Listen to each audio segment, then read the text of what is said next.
What are you wearing? A Canadian tuxedo. Canadian. I'm a hockey player. Let's go Blues. Let's go Blues. Let's go Blues. Hawaii Blues fan, we're bleeding blue with you. Let's go Blues. Let's go Blues. Let's go Blues.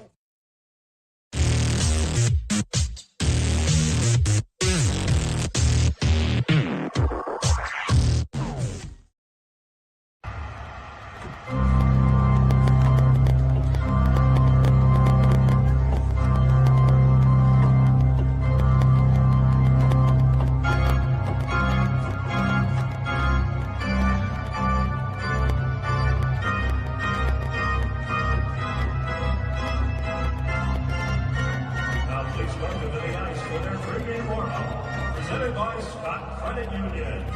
Yours.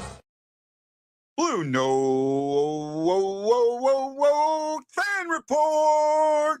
Aloha. Welcome to a Saturday matinee. Well, maybe not a matinee where you are, but the game's a matinee. It's at 3 o'clock, 4 o'clock in Vancouver. It is 12:30 here. We are anxious. We are ready. This season is interesting. I've had a few people message me thinking that the Blues are, they're in this, and I get it. But I think right now they're like 10 points out. I feel like, and everyone thinks about last season, they had that great run. And the one difference in last season and this season is when they had that run, I think there was only like one team that had to jump to get into the place.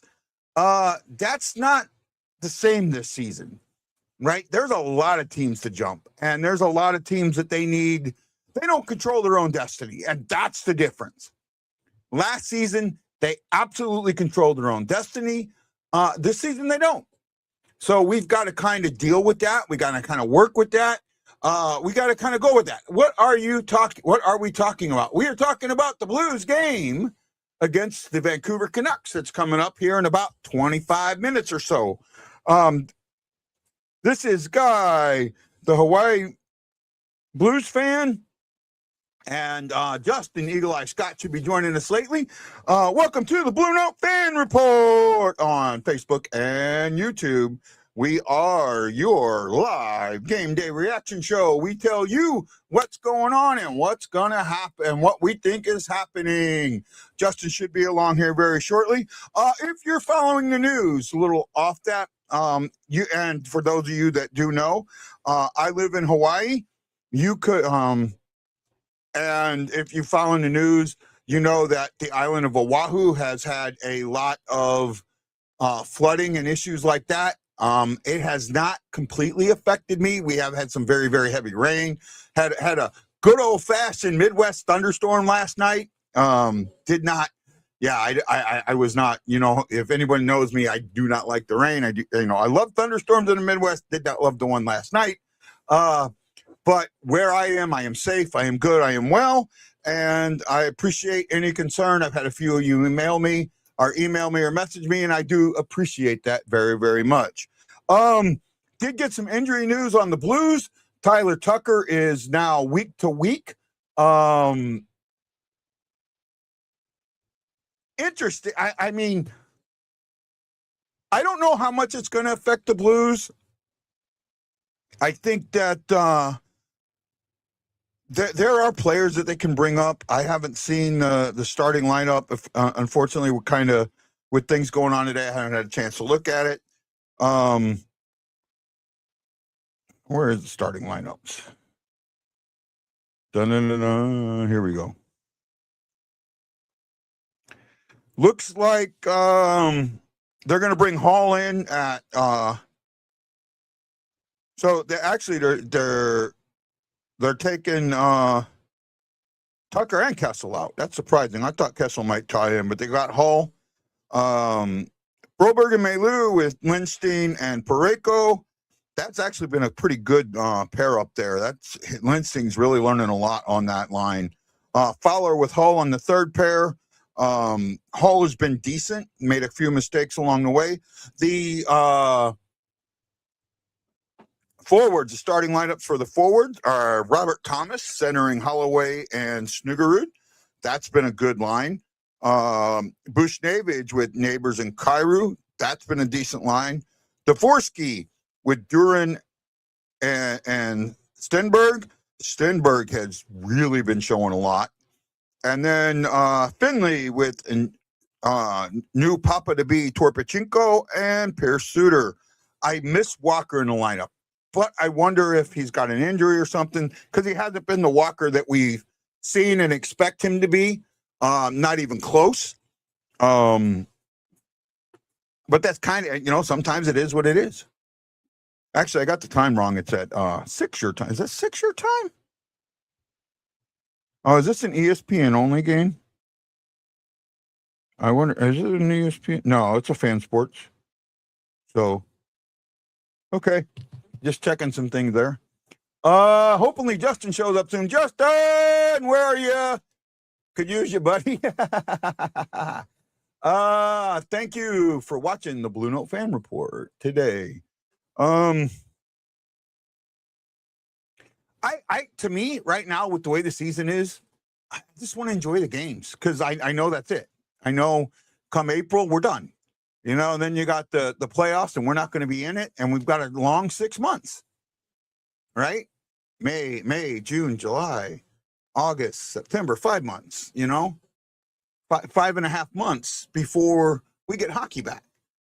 And it's a long 5.5 months, and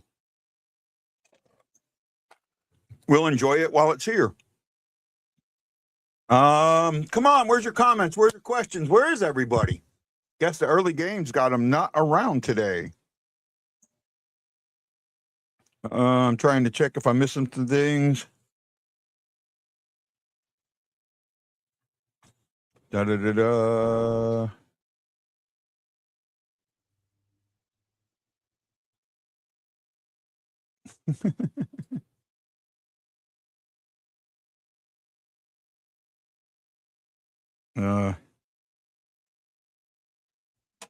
Wow, Reed Lowe actually answered in my group. That's pretty cool.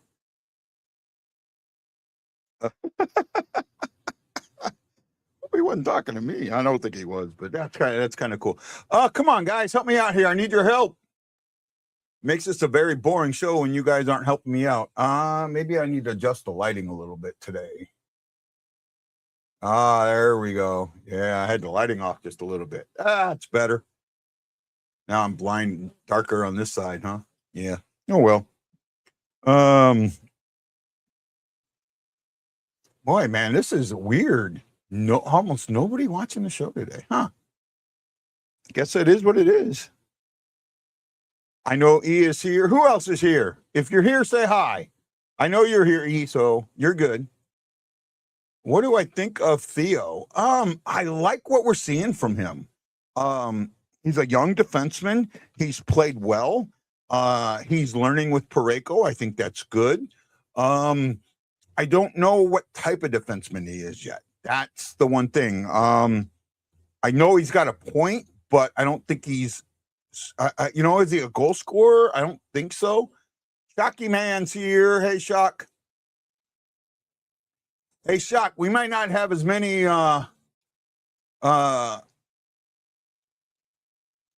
peacock bass now. If the dam broke, we won't have a lot of peacock bass. It'll be a while before we get them back. All right, they'll be all over the place. I don't think the dam's broke though. I think it's just breached, but I don't think it's broke. Oh no, I'm in trouble. I'm in trouble. Be in trouble. Let's welcome him in. My co-host, Justin Eagle Eye Scott. Hey, Justin, how you doing, bud? What's going on? Are you mad at something, man? You look like you're ready to throw a punch. No, I'm fine. Just trying to do these settings on this monitor. Oh. Yeah, that can be fun sometimes, huh? trying to get everything set up. I know how that feels. So what's your thought process today? I mean, it's a Blues win, I think. I don't think there's really anything else that I can really think. I'm still not on the tank wagon. Everybody else is still on the tank wagon. It doesn't make any sense to me to be on the tank wagon because, again, I still think that there's something fishy with the draft lottery. So, having your team or wanting your team to tank is just not a smart move because I think that it doesn't matter where your team finishes because if the NHL does not want the player or whatever to go to that specific franchise, it's not going to matter. So that's just how I feel about it. Well, I mean, I don't think the draft is rigged. I just don't think it's I'm not on the tank wagon either. I just don't see a team that's going to, I want them to do as good as they can. I want them to play well every day. But I don't see, I think they're 10 points out of a playoff spot right now. The big difference, and I don't know if you heard me from the beginning, last season when we made that run, even when we made it, we were only like 1 or 2 spots out of the wild card. So we were able to get into a position and we had games in hand. That was the difference when that run started. This time we didn't have games in hand. Like where they're at right now, they're 8.5% chance of getting it. I don't know that they move up. Maybe they move up. I just don't.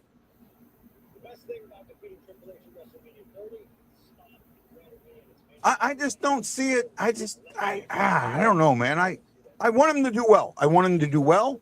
And I don't care. I honestly don't care what draft pick they get because I trust this team. I trust this team to draft well for the most part, right? There was a post in my group, and someone was, calling Parayko the dumbest man in hockey for not going to Buffalo, and I disagreed with it. He had every right to, and I wish Jason Nichols was here because this is one of the guys, when you look at Colton Parayko, you can actually sit there and say, I think Colton Parayko plays for the love of the game. I really do. I think that he plays for the city. I think he plays for the fans. I think he doesn't play for the money, right? I just really got that feeling about him. What do you think? Yeah, Parayko is one of those guys that you can qualify as he plays for the fans. I mean, obviously they play for their families, they play for themselves, it's their jobs, but he is definitely one of those guys that plays for the fans, plays for just the love of the game. He's up there. Like I say, you got some other guys on this team that I think are qualified in that. But no, I responded to it too, and I said one good season in Buffalo in 14 years doesn't make Buffalo a place that people want to go. I mean, just because they're winning for the first time in 14 years and they're going to break their drought doesn't mean that people want to go to Buffalo. Yeah. So right, and I don't think Buffalo is right now a Stanley Cup contender. I mean, they're a playoff team, right? And man, it's taken them 14 years to get there, right? Yeah, I mean, but Buffalo is going to get the experience. There's a lot of teams in this playoffs that are going to be there for experience. They're not going to be Stanley Cup contenders. They're just like Buffalo. I like Buffalo. I like what they're doing. They're playing great hockey. They're just going to be like the Anaheim Ducks. They're getting in just for experience. They may win a round or two, but that's about it. They're not going to go to the final. They're not going to go to the East final, the West final. It's just not going to be the case. There's just teams in this playoffs that are going to be more experienced in the end.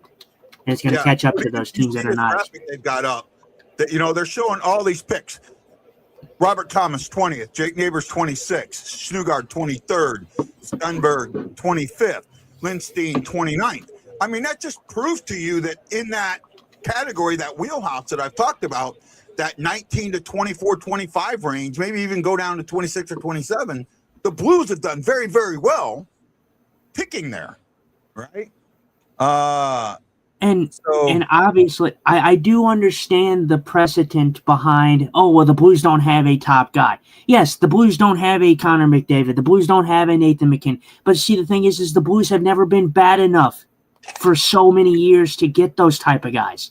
They haven't been that bad. You should be, if anything, as a Blues fan, you should be extremely proud that you're in an organization that has never been bad enough to where you have to go through years upon years of terrible hockey.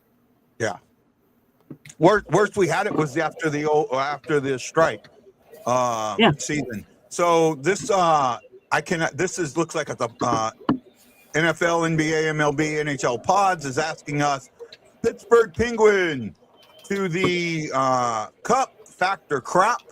You're not the only viewer, but we've got 4 total. We've got some on Facebook. So sometimes here I only get 1 or 2 viewers. That's okay. Pittsburgh to the final. Yeah. Pittsburgh, no, absolutely not. Absolutely not. Pittsburgh is up there with Boston. Pittsburgh and Boston are not doing themselves any favors. They got, obviously, that Sidney Crosby is one of the best to ever play the game. And then you have Pastrnak for Boston. Those 2 teams are not doing themselves any favors when it comes to making the playoffs. They should have been in the Gavin McKenna sweepstakes, and it's not even a question in my mind. Pittsburgh, especially. Pittsburgh is old. They're the oldest team in the NHL. They are doing themselves no favors because once Sidney Crosby is gone, who are they going to have to rely on? Yeah, I mean, I do see your point, but I also look at what the Pittsburgh has. You know, they've got a lot of playoff experience, right? And that playoff experience could help them. I don't know if they're going to win the Cup, but I do think that they could go on a run and get to at least the Eastern Conference Finals, right? I don't think so.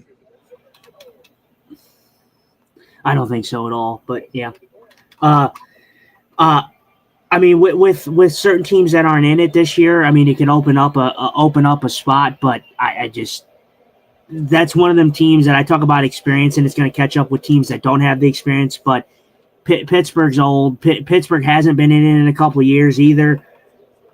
Yeah, you got Sidney Crosby, but Sidney Crosby's one guy. So I don't see it.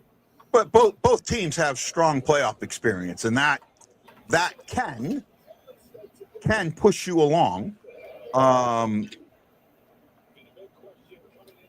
Boston seems to have pretty good.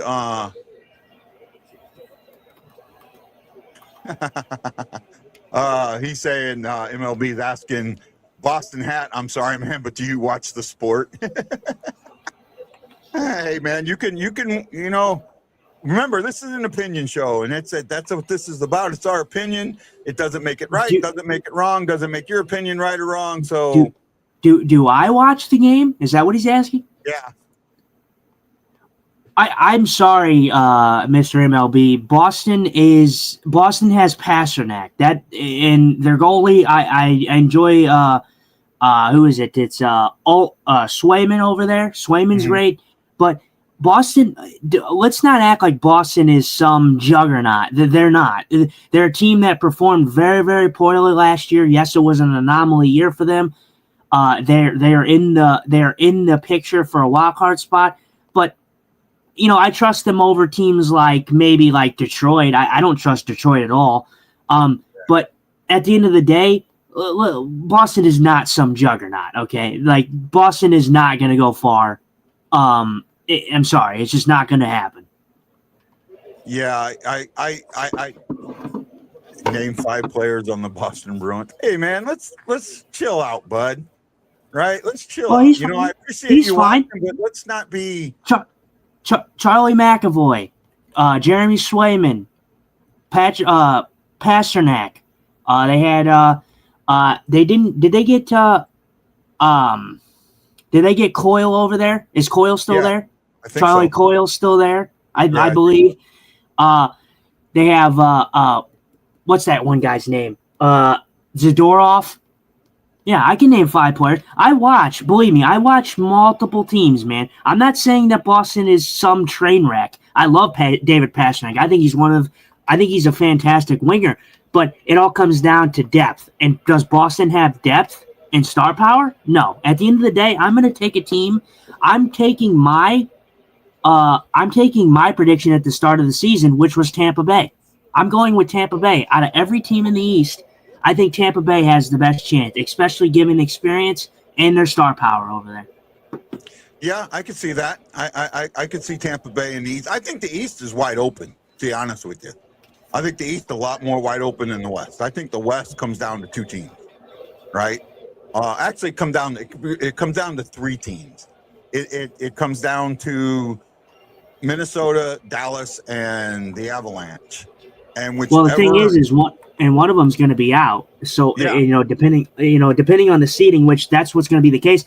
And Dallas is not far off from making the Central Division lead right now. They're only a couple points behind Colorado right now. So I think honestly it could benefit Minnesota if they play Colorado in the first round, because if Minnesota can beat Colorado, it's going to give their opportunity a lot more than if they play Dallas. Because I think if they play Dallas in the first round, I think Dallas wins that series. That's just me. Well, Dallas is 4 points back, and Minnesota is 10 points back. Minnesota's not winning the division. Colorado has clinched a playoff spot. I think they're the only team that has. Yeah, they clinched. Yeah, they've clinched a playoff spot. But it depends on if Dallas hops over Colorado for the division lead. I think that benefits Minnesota, because if Minnesota plays Colorado, Minnesota can play them very tough. And I think Minnesota, with the addition of Quinn Hughes, although they're not my favorite team, they're a better defensive team, I think, than Colorado. Colorado's going to struggle defensively. So if McKinnon and that is not putting up multiple points a game, they're going to struggle, because Minnesota is capable. Quinn Hughes is capable of shutting those guys down over there. So, well, I mean, then our NHL guy goes, Winnipeg Jets are Colorado Avalanche. Well, the Jets probably aren't even going to make the playoff. Yeah. The Jets are close. The Jets are close, but the Jets would not benefit. The Jets are not going to benefit from making the playoffs, because they're a team that is. I mean, just watch them against the Blues. I'm sorry, like, I know I sound like a homer right now, but watch them against the St. Louis Blues. They got dominated by the Blues all game, and they ended up coming away with a win because their goalie out-goalied our goalie. I mean, that's just what it came down to. So, yeah, for the goalie standpoint, yeah, it's okay for Winnipeg, but as for star power and depth, no, their depth's not there in Winnipeg. I guess he's asking which team we would take over the other team, because then next he says Blues or Penguins. Well, I'm going Blues all the way. Oh, well, I'll go Blues 100%. They're a younger team. They're a faster team.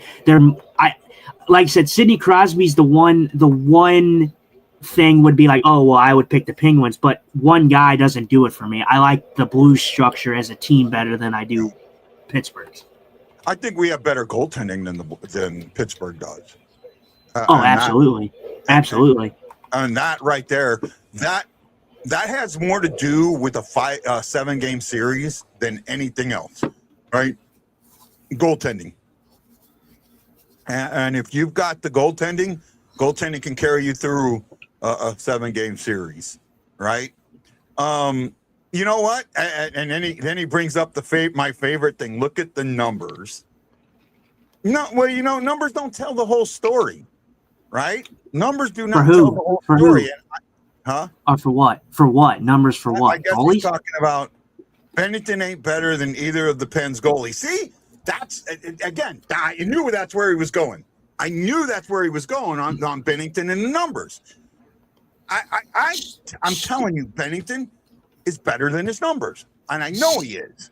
I know he's better than his numbers, and I've talked about this, and I've talked about this, and I've talked about this. right? Stuart Skinner is not a bad goalie, but if you look at him right now, he's fallen off of a cliff here recently, and he's not a bad goalie. But is he better than Jordan Binnington? Yes, you can look at the numbers, and that's fine. You know, I have too, and I've said it. Jordan Binnington has not been Jordan Binnington-esque this year, but Jordan Binnington is a better goalie than Stuart Skinner. I'm sorry. I mean, as for a consistency standpoint, I would say he's probably better than Stuart Skinner in that aspect too, even though both goalies struggle sometimes with the consistency. Binnington is a big-time goalie. Stuart Skinner, he did come up huge for the Edmonton Oilers, but I'm sorry. I mean, there's just no way I'm taking Stuart Skinner over Jordan Binnington. Sorry. Yeah. No, I just again, you look at you can't look at the number. The eye test. Eye test tells me that Bennington's not as bad as everyone thinks he is. Well, you know, go look at the damn Olympics. The best of the best. Look at the numbers he put up at the Olympics.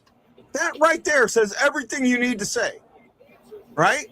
Swayman played one game and got I think he got lit up. He almost got beat.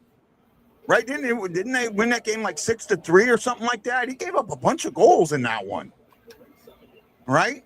Swayman did not have a good game for the Swayman was with the Blues, with the USA team. Who was I forget who the other Swayman was the other Canadian goalie, wasn't he?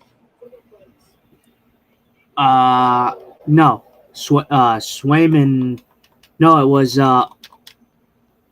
Was it Swayman or was it Omar? No, I think it was Swayman. Yeah, I don't know. I know what you're talking about, but it just doesn't matter. They don't play. He doesn't play for Pittsburgh, but when it comes down to it, I'm not even taking either Pittsburgh goalie over Joe Hofer, and Joe Hofer is considered our backup. So I'm not taking the Pittsburgh goaltending tandem over the Blues tandem. I'm sorry. I got to ask you, and this is not, you might take this and be offended by this. How old are you, man? Not you, Justin. NFL, NHL pods. How old are you? Right? Because you sit there, you go, the Pens are having a much better season than the Blues, and they are a better hockey team without a doubt. No, that's not true. The Blues are a good team playing badly. Pittsburgh is a bad team playing good. There's a difference. I want to rebuttal with this. Where was Pittsburgh last year in the playoffs? Yeah. They weren't in the playoffs. The Blues were in the playoffs. Yeah. So I'm sorry. I get the history behind Pittsburgh. I get the appeal to Pittsburgh. I get that they have Sidney Crosby. I get all that. I get that they've had a good year. But again, it doesn't matter because your logic would tell me that, oh, well, if they're such a better team, then why did the Blues make the playoffs last year and the Pittsburgh Penguins did not? And the Pittsburgh Penguins did not by a pretty large margin. He goes, we have 20 points more than you. We're not talking about last year, buddy. You know, you may have 20 points, but you're also playing in a weaker conference. Your bottom end is much weaker. And, sometimes you've got a little more experience than us. And that's fine. But when you just look at numbers and you don't look at the eye test, that has a lot to do with it. Right? Well, I'm confused. I'm confused on what fan you are. Are you a Pittsburgh Penguins fan or are you a Boston Bruins fan? No, he said he didn't care about the Bruins, so he's a Penguins fan. Okay. Well, and like I said, that's fine. But I mean, yeah, it is. You know, when you look at the numbers, yes, the Pittsburgh Penguins have had a great year. They've defied all the odds. Yeah, he says, look at the top 10 in the league, and he goes, everybody, 7 out of the top 10 are in the East. Great. But what about the bottom 10, right? How many of them are from the West, are from the East? 1, actually 2, 3. Oh yeah, yeah. We're maybe we are the worst conference this year. West.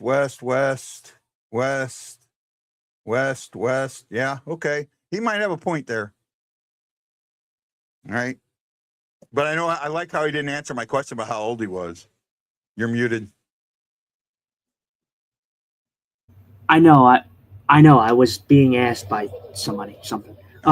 Yeah, no. Like I said, I don't care. Like I get it. The Blues have not had a good year compared to Pittsburgh, but again, you do have to take into account that the whole NHL as a whole has been an anomaly year. It's not just been the Blues that have had an off year.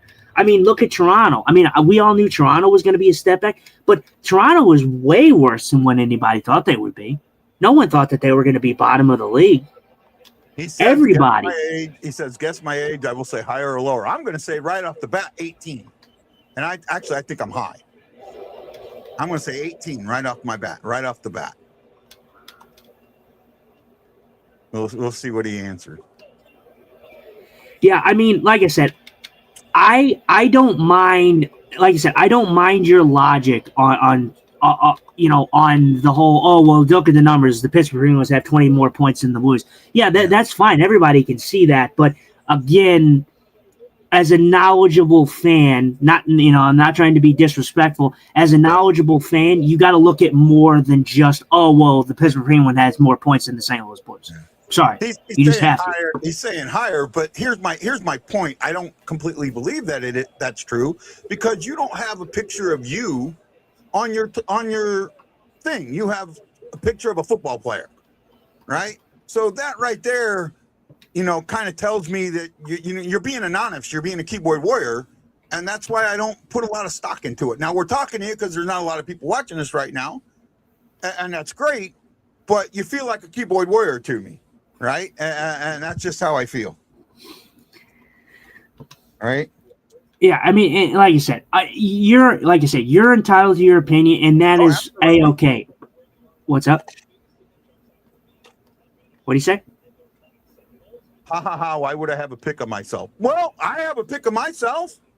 The BlueNote Fan Report, I'm pretty sure, shows a picture of me and Justin, if I remember correctly. Yeah, our account does. Our Facebook. Right? Yeah. No, our YouTube does too. He's on YouTube. Oh, yeah. I feel utterly disrespected. Well, I'm just telling you what it is, man. If you can't show yourself, if you got to hide behind an anonymity, that makes you a keyboard warrior immediately in my thought process. Immediately. If you can't sit there and put your face out there, you're an anomaly, just like the Blues season. Exactly. Well, maybe I'm not an anomaly, but the Blues season is an anomaly. They're a good team. You just admitted that. And you know what? I don't care if I'm an anomaly. I don't care if nobody watches me. I love what I do. I've been doing it for a long time, and I'm going to continue doing it, no matter how much I get trolled. Look, I love it. I'm not going to go after you. And Guy's not going after you either. We love the interaction. This is fun for me. I honestly enjoy this. Like I said, I will say you did. I'm not going to comment on your age or anything like that, but it was like you kind of came at me. You're like, oh, well, do you watch the game? And can you name 5 Boston Bruins players? I can name players.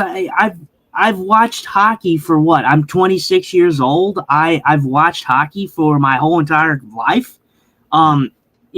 Since I was, old enough to really understand it, and I've watched it in a different way than many, some people may have. And since doing this, I can view it in a different way. I can not be biased. And obviously it's an opinion. We think the Blues are a better team than what they've showed this year. And you think the Pittsburgh Penguins are a better team than what they showed last year and the year before that. So that's fine. I think both sides are fine. He responds with all love, subscribe. Well, we appreciate you subscribing. Thank you. And he also says, good for you. I respect that. And I'm telling you how I feel. That's it. I'm not attacking you. I'm just telling you how I feel. You're welcome to watch the show. We're welcome to subscribe to the channel. Mainly we do live shows and, check us out. Check out some of our interviews. I haven't done an interview in a while, but check them out. We're here doing the best we can. The starters tonight. Who are the starters? I just seen it and then it went away on me. I appreciate the subscribe, man. I mean, we appreciate that. Like I said, it was seems a little heated, but it's not. Like I said, it's all in good fun. We're all trying to have our own opinions, and we enjoy the interaction because we don't get this type of interaction. So I definitely appreciate you commenting because this is the kind of topics that we need, because when we don't get any comments, man, it's hard to do this. It's hard to just Very pick stuff hard. up and come up and just toss stuff out of our ass and just be like, oh yeah, let's talk about this. There was one thing that I wanted to talk about that I don't think that you hit because I got on here later, but not as early. George Peros continues to be a complete embarrassment to the Department of Player Safety. I don't know if you saw this. AJ Greer throws a hit on Connor Zary last night. Absolutely reckless, absolutely boneheaded play. Could have paralyzed, could have broken Connor Zary's neck, and he is only getting a phone hearing for this. And the Florida Panthers and the Calgary Flames are both out of the playoffs. They're not going to be in the playoffs, and AJ Greer had enough time to premeditate this hit, and he's only going to get a max of 5 games for this. Yeah. No, well, actually, George Peros is going to be in St. Louis next Friday. Yeah. Right? At the or Saturday at the Puck Cancer 3, third period, for Kelly Chase. He's on the alumni team. It'll be interesting how fans react to him, because they have not done a decent job this season at all. I know I have not seen the hit. I didn't see it. I really didn't watch hockey yesterday. I was kind of not in a great spot. No, I made a video on it. And I would just go on Twitter and just look at it whenever you can. It is, and this is how I know that it was a league-wide thing, because I've never seen so much agreement on this should have been, or this should be way more. AJ Greer should be done for the remainder of the season. He should be suspended for the remainder of the season. And I don't like this type of play.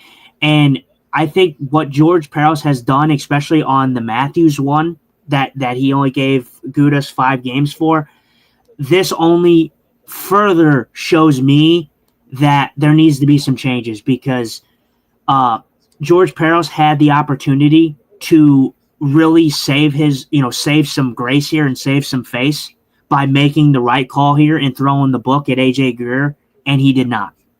Yeah. So it's not good. I would highly recommend at this intermission, I would watch the video, and I would say we could pull it up if you want.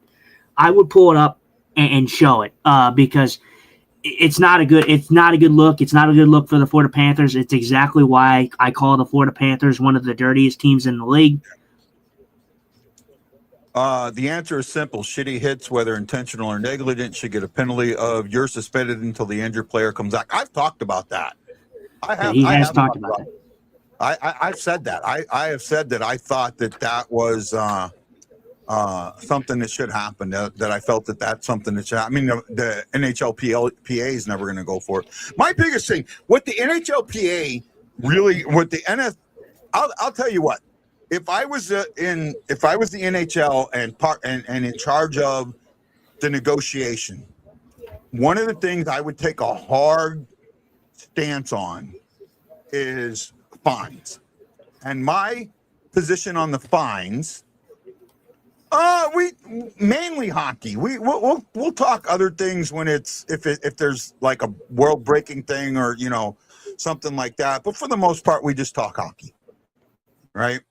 I'm more of a hockey guy than anything else. I mean, I follow baseball. I watch the championship. I do not follow basketball at all. I couldn't tell you a thing about basketball.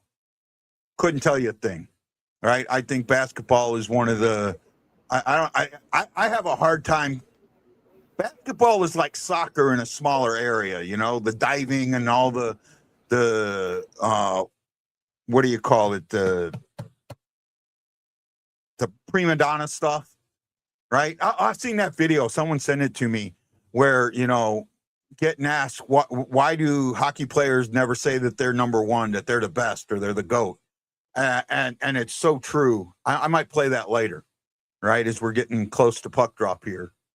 Yeah, the flopping. Yeah, Yeah, I can understand that. I knew what you were. I know exactly the video that you're talking about, and it does ring true. It absolutely does ring true. They were talking about Sidney Crosby. They were talking about Mario Lemieux. They were talking about Wayne Gretzky. Wayne Gretzky, yeah.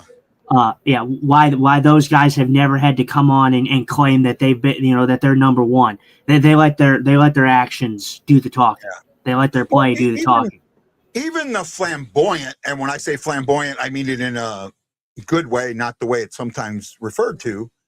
Brett Hull would never go out and tell you he was the greatest goal scorer ever, right? When he got asked questions about his goal scoring ability, he always said, well, it's because of this or it's because of that. It was never him. It was always somebody else.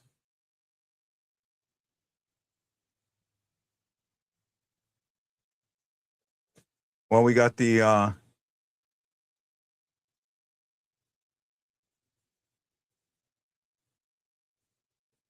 national anthems being played.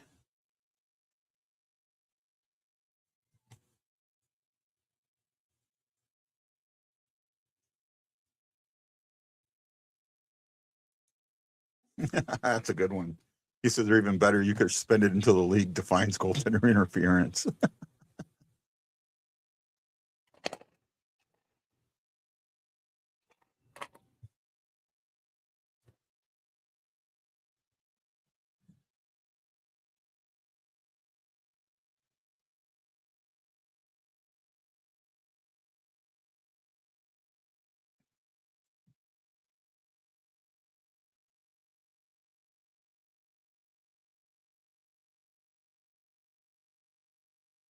Oh, it's hockey night in Canada. I didn't realize that.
And Tyler Tucker listed week to week with a injury in the last game, so he won't be in this lineup tonight.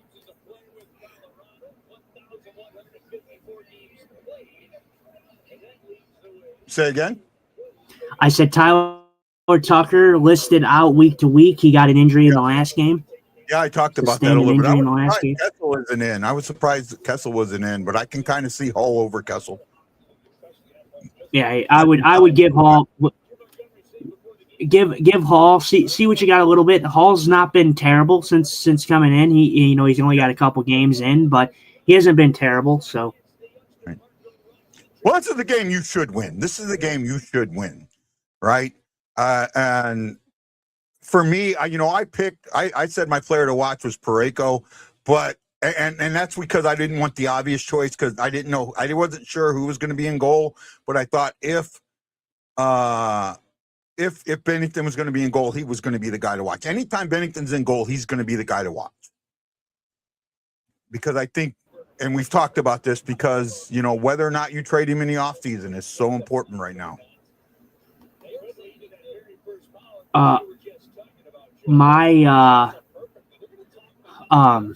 My player to watch was Dylan Holloway. And pretty much the Edmonton boys, Broberg and Holloway, because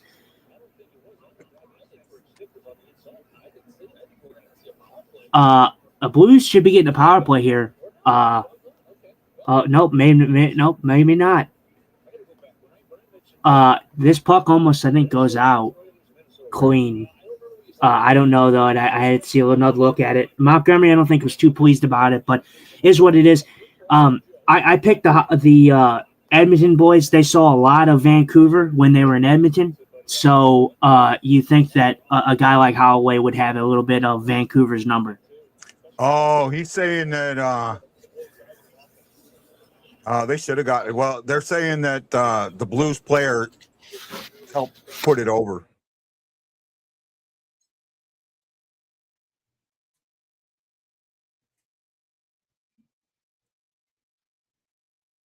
But that should have been a penalty. Yeah, you're a little ahead of me.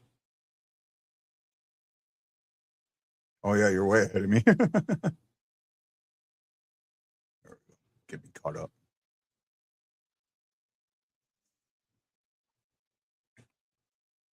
I'm at 1904 and counting. Yeah, see, that's the thing. I'll be silent, but that's the thing. When you do that, you go ahead of me and you go 20 seconds ahead of me. So I would rather you be 5 seconds or 3 seconds behind me than 20 seconds behind you. Am I that far ahead of you now? What are you at now? 1840 and counting.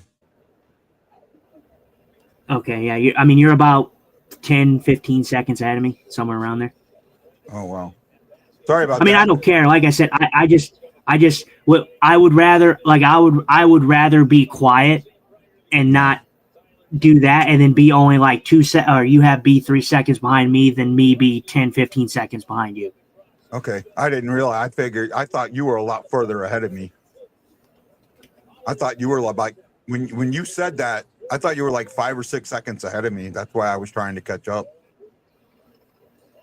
I didn't realize I jumped that far ahead.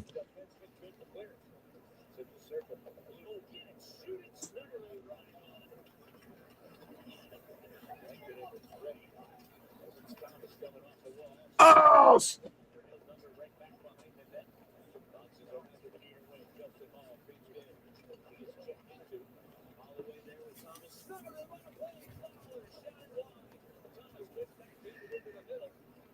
Tell you what, though, it's a magical thing to watch with this first line. This first line has been very, very good for the Blues. Yeah.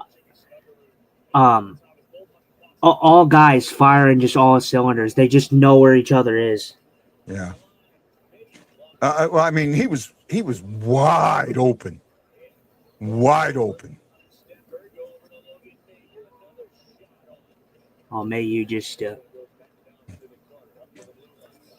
again though, you've been seeing this. Like the Blues have not gotten the wins like the most of the like they didn't meet Calgary. Calgary had a bit of a pushback. I expected that from Calgary. But you know, these games that you've been watching, the Blues have had consistent, in very, very good, consistent zone time. Yeah. Offensively.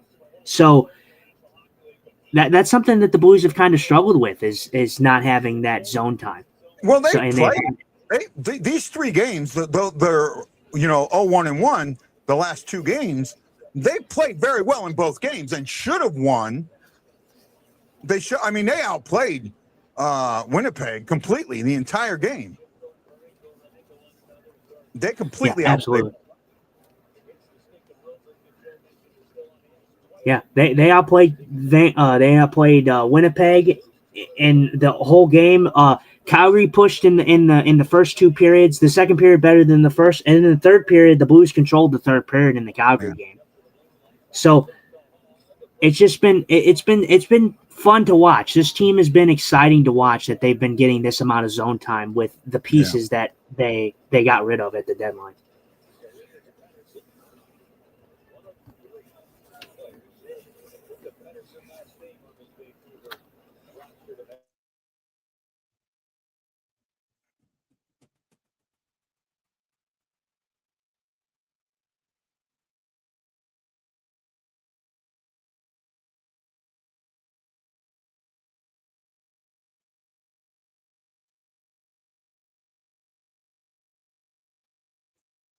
I gotta go find an 11 millimeter socket.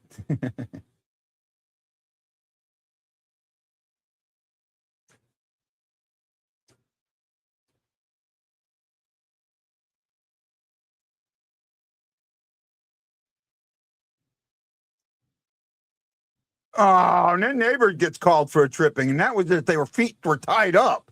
Could have called them both.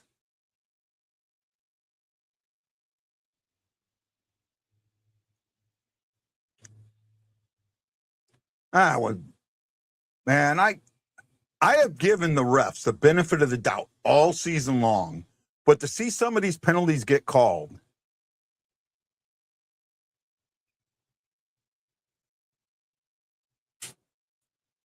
There's the first one, tripping.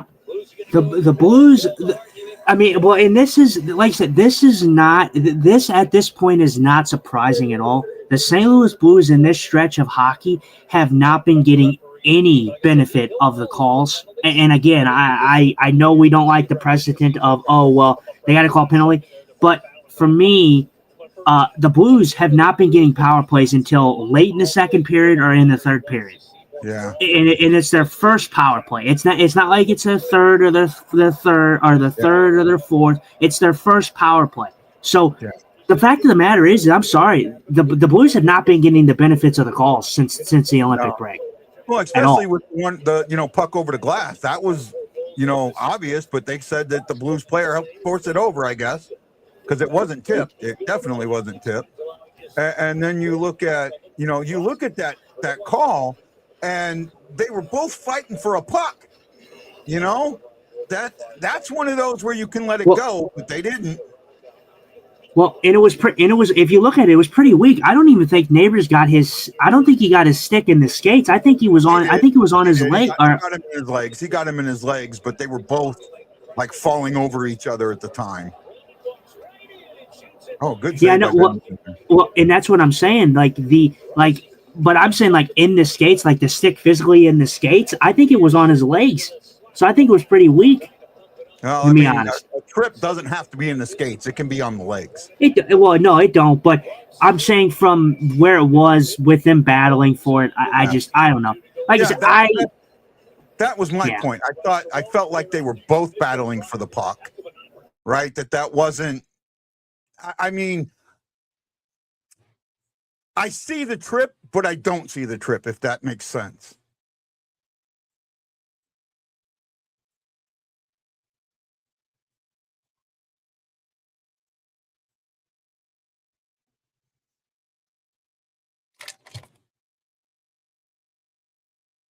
At the commercial break, I'm gonna step out for a moment, so you're gonna have the ball. 50 seconds to go in the penalty.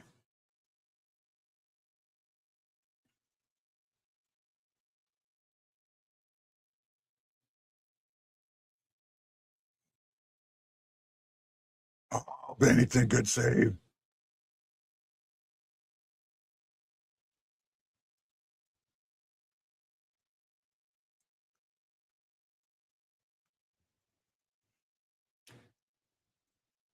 Penalty kill's been better of late.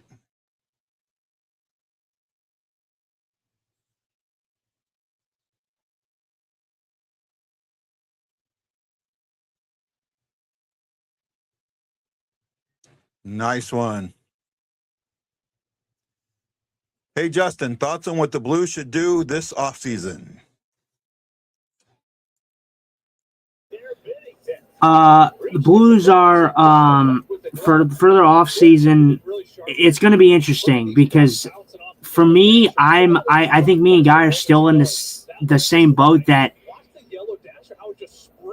we have kind of come to terms with the fact that we think Jordan Binnington is not going to be on this team after next season. And we both love Jordan Binnington, but I think if there's a move that we can possibly see this offseason, it could be Jordan Binnington near the draft or at the draft. For me, I'm just not in the camp of getting rid of Thomas or Kyrou. I don't want to get rid of either of them, but if there was one that was going to go, it would be Kyrou in my mind. if you're not going to get the assets you need for him, then why would you trade him? So that's kind of how I feel about that. So honestly, it's so hard to give you a pinpoint plan for me, just because I think the future's bright, and I think the guys that are younger that are going to be ready here eventually. You know, a Stenberg. I think Stenberg's going to be on this roster next year. Yeah. But Carbonneau, I don't know how ready he's going to be. Carbonneau has been an absolute stud in for the Gatineau, for Gatineau. So I believe that's where he plays. Very, very tough on Blues management whether or not he gets his 9. He's going to get his 9 games. Carbonneau, I guarantee you, Carbonneau is getting his 9 games. He's going to be on this roster at the beginning of the season. I'm almost absolutely certain of it. And he will probably play 2 games and sit 1 until he gets his 9. So the first 15 games, 16 games, right? Well, yeah, and I think Carbonneau is going to be something really, really special for this team. We've talked about it. We've talked about it before, but I seriously don't think Blues fans really understand the grasp of what we're getting with Justin Carbonneau. I really think that this kid's going to be something special, and the reason I say this is because if he does turn out to be something spectacular, and I mean this, in a respectful way, because I like Jordan Kyrou. If Carbonneau comes in and pans out, I'm sorry, it makes Jordan Kyrou a little bit more expendable. Well, you know what it also might do? It might take some of the weight off of Kyrou and give him a chance to open up. Right? I think it's that. Yeah, Richard asked, how involved do you think Doug Armstrong will be when Steen takes over as GM? I think in the beginning, he's going to have the final say on some decisions. But I think as the time goes on, that's going to lessen and lessen. And there is a thought process. There's a thought process. Oh, we're going back on the penalty kill. Oh, no. We're going on the power play. Oh, Thomas. Very good try.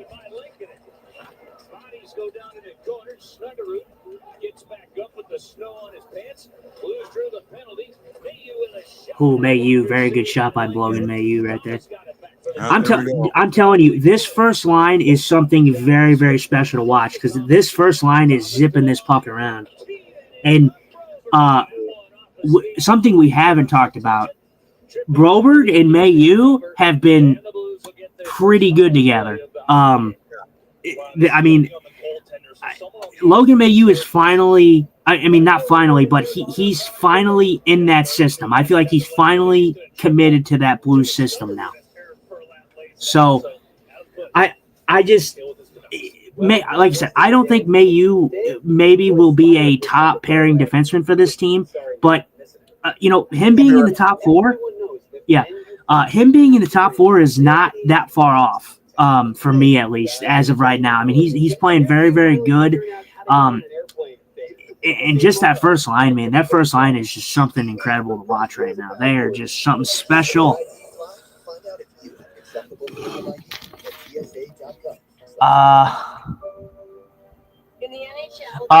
Yeah. Oh, yeah. That's what I was gonna say, Richard. Okay, hang on. I think Kyrou got moved. Snuggerud would step up and overtake. Yeah, Snuggerud's already stepping up for me, Richard. But for me, Carbonneau. If Carbonneau comes in and is spectacular for this team, I think it makes Jordan Kyrou a little bit more expendable because I think Jordan Kyrou should be farther along in his process. I'm not going to dog on him like a lot of hockey, a lot of Blues fans have, because I think he is serviceable as a two-way.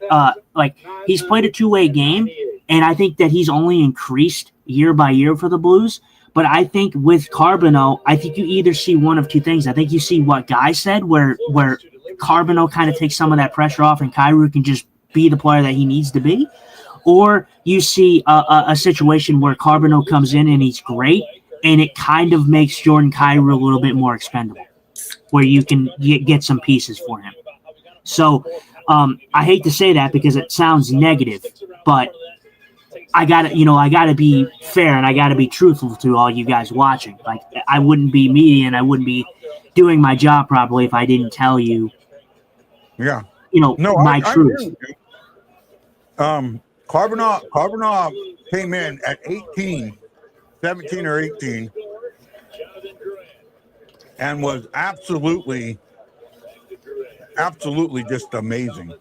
And he went down, but he's continued to do it. And I do think at the age of 19, he's gonna get his 9 games. And who knows what happens after he gets his 9 games. They might tell him to go look for an apartment, right? And then Richard says, is Montgomery still the right coach for this team? Absolutely. I believe he is. Absolutely. Yeah, I mean, you can't give up on Montgomery this early. I mean, he this is his first full year with St. Louis. You can't give up on him this early. This team, like I said, we've talked about it. This team is not that far off. Yeah. In my opinion. For me, I want to go back on it, Richard, because I know you talked about Armstrong. I want people to get this mindset out of Armstrong being, he's just going to be he's going to be like the head honcho kind of guy. I mean, yes, he's going to have a say in what goes on, but I really do think Armstrong trusts in Steen more than you guys actually think he does. Because if he didn't, then Armstrong would not have relinquished his stepping away rights for the Canada team. So the fact that people have this idea that he's going to be the head honcho and he's going to be the end-all be-all anyways, even though Steen's going to have the actual position title, I don't believe that, because if that was the case, Armstrong would not have stepped away from the Team Canada GM position. Yeah. So, I just want people to realize that, because Steen's not the GM of Canada. It's going to be somebody else. So, well, here we go. Blues. Oh, Dvorsky trying to keep that puck in. Not the best play by Dvorsky there. I get he's trying to keep that puck in. He should have held that. Yeah. Not a very good. Not a very good power play there.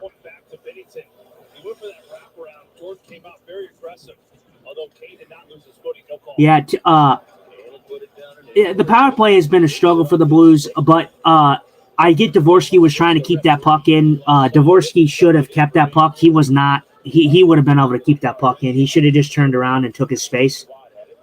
He passed that right to Vancouver.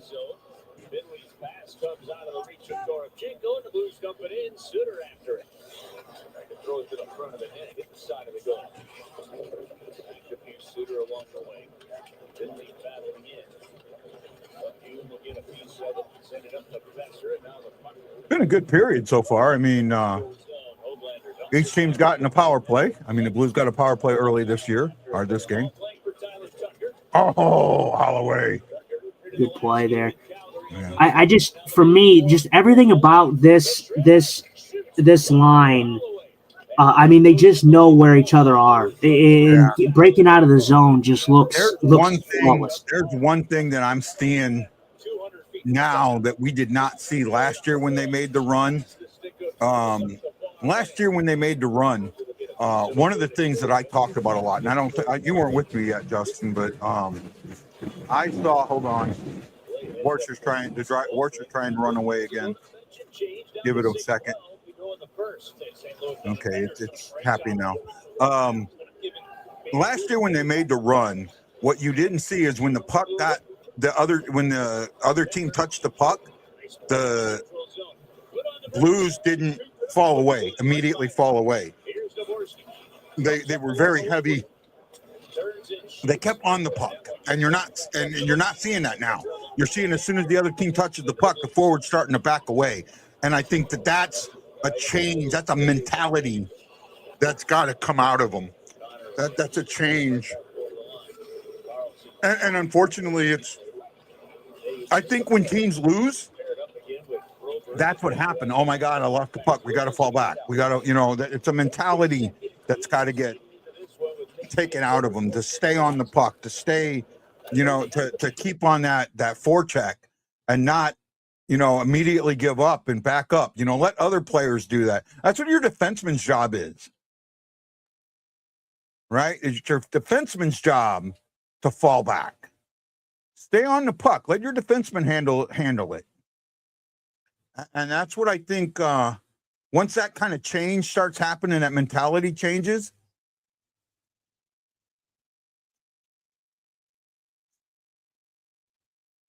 That big stick of his.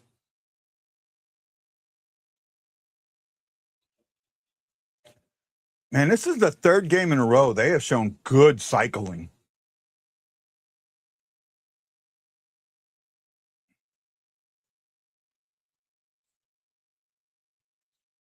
I thought it was some good cycling there. Quick period. Only like one commercial break, maybe two?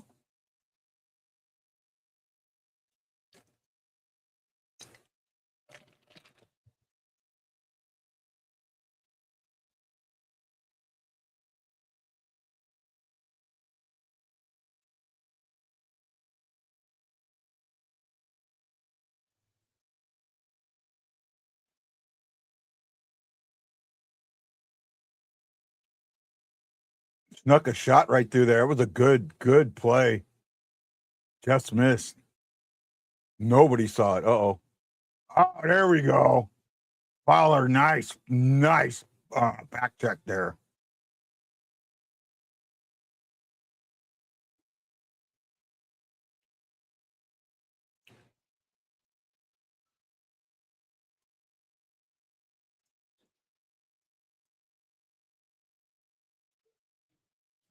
Oh, nobody there.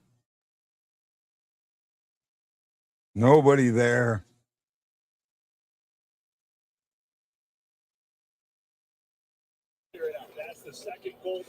Yeah, I'm telling you, this line though is humming. I mean, you feel that it's coming. Yeah. I'll tell you what, Jimmy Snuggerud, he is going to be something really special to watch for years to come. I wonder if those three guys are going to work out together in the offseason, right? Because that's something that I could see, like, really helping those guys out. Yeah, I think, man, the ability. I'm telling you what, though, one thing that Snuggerud does that is just impressive to watch is his quickness. His ability to. I go back to the play just a second ago when the Blues had that chance where Jimmy Snuggerud, he is like a freaking Barry Bonds in left field, man. He just reaches up, grabs that thing down, and throws it down in one swoop motion. Just throws that puck down on the ground and just tosses that puck away. It's impressive to watch, and it's not the first time he's done it. He does it a lot, so it's something special.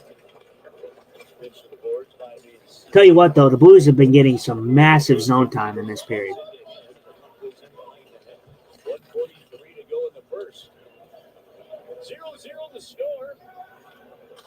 Yeah, really solid zone time, and then shots are 5-4. I mean,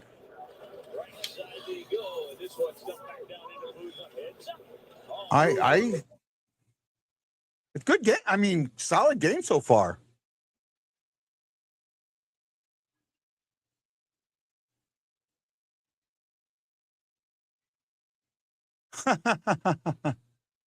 Really? This guy says that his uncle's Adams Wainwright. We both are Cards fan. Well, actually, I'm a Cards fan. He's more of a Braves fan, but I am a Cardinals fan. My problem is I live in St. Louis. I live in Hawaii, but I'd be okay with the free merch. I root now. I root for the Cardinals to do well. They're kind of like my second team, but I've always gravitated towards the Braves. I've always been a Braves fan, but I want the Cardinals to do well, which is kind of crazy to think about because of the Braves and Cardinals history there. But it's not as rich as maybe some of the other ones, but it is still there. So I mean, but I've always liked the the Braves. The Cardinals, they have a lot of, I guess, history for winning. I guess I would say. Oh yeah. The Braves are the Braves. The reason the Braves kind of gravitate towards me is because of the way that the Blues are kind of. The Blues have always been the blue collar team. And it's been the same for the Braves. The Braves have had their hardships, especially in the playoffs. So there's some similarities that I can draw between the St. Louis Blues and the Atlanta Braves. Yeah. I can kind of understand that. I mean, I remember the '90s, and in the '90s they were it, they were the team in the '90s. And to think how many times they won that division, and they only went to one World Series, or they only won one World Series. I think they went to more.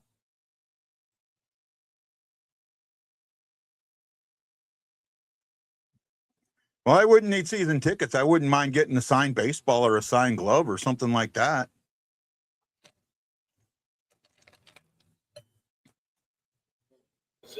Yeah, I was a big like the Cardinals. They're honestly they're in the beginning portions of the rebuild. Of course, for me, like I said, I've always gravitated towards the Braves, but my second team pretty much very close to first is the Cardinals. But I was a big Brendan Donovan fan when he was here. I understood why they unloaded him. They had to start this rebuild off. And that was probably the guy that you were going to get the most for. But I think the Blues and the Cardinals, I talk about this a lot. They're kind of in different spots. Like I said, we're kind of in a retool replacement thing with the Blues, and we're going through the rebuild with the Cardinals. If you could get like any former Cardinal player or current player or something, the player that I would want signed merch from is probably going to shock you, but it would be So Taguchi. I was a big So Taguchi fan. I knew him when he played in Japan, and when he came over, I followed him really well. We went to when he got called up. We happened to be in St. Louis at the time. I got to take my girls. We made signs, but he didn't get put in. It was an absolute amazing thing. I would want something for Taguchi. Steinberg is still up. Yeah, he's still up. He's still playing. Stenberg. I don't like bad in the eye. I think it's just it's common. You normally hear Stein, not Sten, right? Yeah. So that's the end of one. It is 0-0 shots are, and I'm gonna pull it up here in a second. I had something else up, I guess. Boy, they're 5-4. Favor the Bues. 6-4. 6-4. So yeah, I gotta blow this up a little bit. Blow it up. Blow it up. Blow it up. Blow it up so I can see it. So I kind of know. I don't know how many more comments we got to get to, but I would like you to pull up, if you can, pull it up on Twitter if you can find it. You should be able to find it. It's been a talking point. I kind of want to go over what your thoughts on this hit were. Which one, the hit? Yeah, the hit from, and you'll see it. I would just search Sportsnet, search Sportsnet on Twitter or on X, and it's it'll probably be on YouTube. Hold on a sec. Let me pause something. Who was the name of the guy that got hit? Justin. It was AJ Greer's hit on what the hell is his name? Connor Zary. You'll see it. I'm sure, like I said, you open it up and I'm sure your feed is probably flooded with it because it's been a talking point. St. Luke's offers next-day second opinions. Our experts review your diagnosis, explain your options, and help you make the most important decision. Is that it? When it comes to your heart, I think I'm watching it. Visit stlukes-stl.com and make your appointment today. Okay. I seen it. I think this is it. This was against the Florida game, right? Yeah, Florida and Calgary last night. Okay. Hold on. I'll bring it up. Good things come to those who order hold on. between a junior jumbo jack meal or junior chicken sandwich meal. Hey, can you turn your volume down a little bit? Welcome to Talk About. Hey, St. Louis fans, at Auto Owners, we offer award-winning service. Okay. I'm pretty sure this is what you're talking about, right?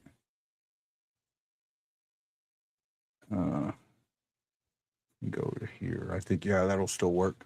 Here we go. This is the play. I'll play it now. Oh, I don't have the volume up. Here we go. Zeri was trying to get to the inside. Held on to by Greer. Oh, what a disgusting hit at the end of that play from Greer, who shoveled Zeri head first into the boards.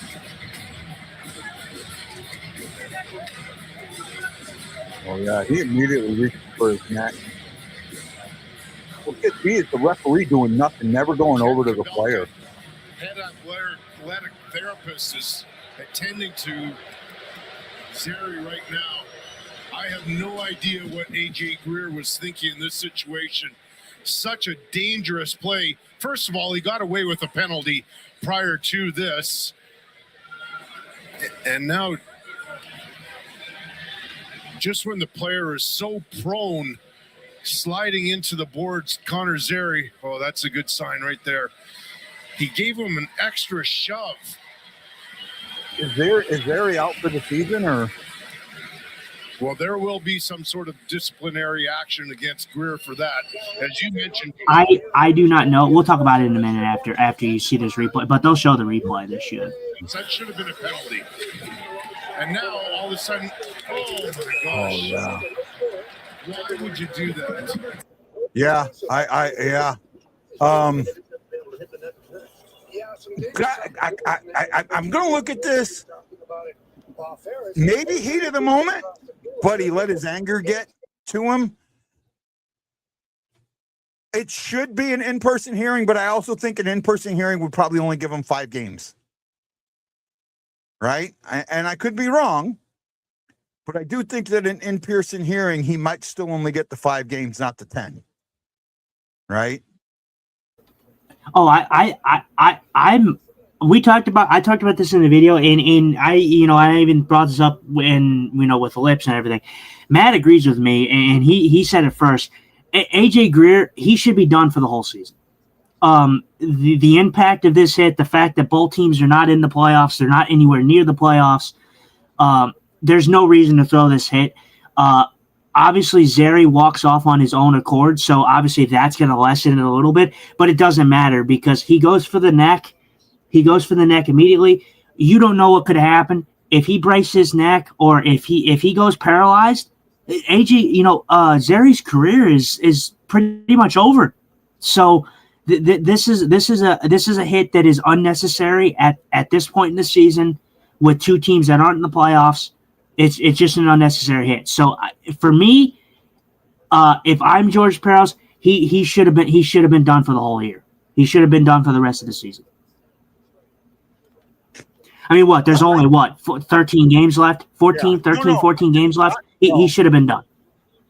I think, an in-person hearing, you can get, I think it's up to 20. Well, I don't know if there's a limit on an in-person hearing, but I think it's how many times you've had an in-person hearing, what the limit is. Right. So I don't know Greer's history enough to know that if he's had an in-person hearing before. So if he's had one before, it would only be 10 games, the max. In 10 games would put him at the near the end of the season, anyways. Yeah. So if that's the case, but still, like I said, at this point in this season, with 2 teams that aren't in the playoffs, you can't throw that hit. That's an unnecessary hit. And it goes to show you with how bad the Department of Player Safety has been with these situations where we literally were just talking about the Austin Matthews incident where that was. Yeah. Right. Hold on. You still with me? I'm looking, I'm here. Well, not and we were just talking about the Austin Matthews. Agudas gets 5 games. Should have got more. That was intent to injure. And then we have this. Not even 2 weeks later, another incident. So I mean, it's getting out of hand. And for me, I don't understand why this is getting this out of control. I really don't. Do we have somebody waiting in the? Oh no! Oh, what is this? Oh no! Never mind. Say again. Nothing. I was looking at something at the bottom of the screen. Yeah. Yeah. I just, for me, I think it's a dirty, cheap shot. It's exactly why I say that the Florida Panthers are the dirtiest team in the league. It's exactly why I say it, because this is not the first incident that the Florida Panthers have been a part of. It won't be the last. And quite frankly, I'm sorry, it's because the league just lets them get away with it, and it's been more and more evident ever since. Okay, here's that other video I was talking about. Pull it up this way. Here we go. Hockey legends admit I'm not number one. Let me tell you something that absolutely separates hockey culture from every other major sport. The greatest hockey players in the world, I'm talking Gretzky, Lemieux, Crosby, they don't run around screaming, I'm the GOAT. They don't campaign for it. They don't need media surrogates fighting their battles. And you know why? Because in hockey, greatness speaks for itself. Wayne Gretzky will look you dead in the eye and say, I was lucky. I played with great teammates. Mario Lemieux will tell you, injuries robbed him of years. Not make excuses, not rewrite history. These men understand something very simple. The game is bigger than them. In hockey, saying I'm not number one isn't weakness, it's confidence. You don't need to declare yourself the best when everyone in the room already knows what you did, what you won, what you sacrificed. Championships, pain, scars, those are the resume. Compare that to other sports, where players constantly remind you of their greatness, their longevity, their numbers, their so-called impact. That's insecurity talking. Hockey legends don't chase validation. They let time do the talking. And that's why their legacy ages like gold, not noise. Why do hockey legends? That right there is that's impressive to me. That to hear that from Stephen A. Smith, and it's dead on. It's right too. It's absolutely right. I'm with him. I agree with him. These guys don't tell you that they're the best. They don't tell you they're best at all. All right. Good period by the Blues. Let's hope that it continues. Let's hope that their second period woes don't happen. We should be getting closer.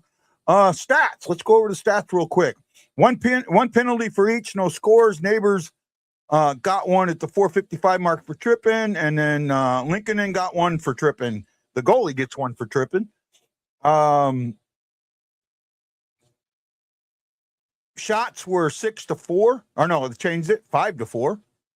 I saw 6-4 earlier. Must have dropped it down, right? Blues had 21 attempts in the first period to Vancouver's 9. 8-7 were the hits in favor of St. Louis. The Blues, 4 giveaways to Vancouver's 5. Blues had a takeaway. Vancouver didn't. Vancouver blocked 7 shots. Blues blocked 3. Face-off, they're pretty much even. 5-4, 56% to 44% in favor of the good guys. The numbers are even other than the shot attempts, and the game feels even to me. Yeah, I mean, it feels pretty similar. I mean, like I said, the Blues control. Like when they come back and show the numbers for the offensive zone time, I think the Blues are probably going to double the Vancouver Canucks in zone time. I don't think Vancouver was in the zone for an extended period of time at all in that period. I think the chances that they got were on the power play. The only time that they were actually in the zone for a cycle opportunity was the power play. That was it. So the Blues doing a good job 5-on-5. Again, the penalty kill looking good. It's been growing and growing and growing. I looked today when I went over the stats for the preview and predictions that the Blues they're coming up slowly. It's been growing every game, here in the recent stretches. They're like 75.5 or 8 or something like that now. So I mean, it's something you want to see higher, of course, but it's something that it's been growing. So it's good to see that they're doing good on the penalty kill. Yeah. Do we have any comments here? Nope, no comments. We're good. We're all caught up. No one's talking. We only got 5 people watching us today, so the matinee game, and I guess is weather nice in St. Louis? Yeah, weather is nice, but technically it's not a matinee game. A matinee game is early.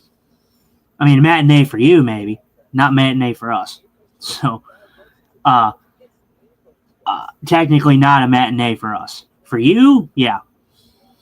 But so it was what? No, it was 6. What time? Oh, we lost Guy here. Yeah. Hopefully he can come back so I can run and do something before this period starts. Oh.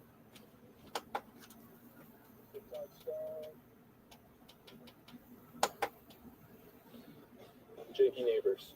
I'll go with Cattle. I think he'd be hilarious on there. Probably Jordan Kyers. I mean, I'm going to have to say Ruzi, just based on all the information I've gathered over the years. I've seen him in a couple of TikToks before, and then,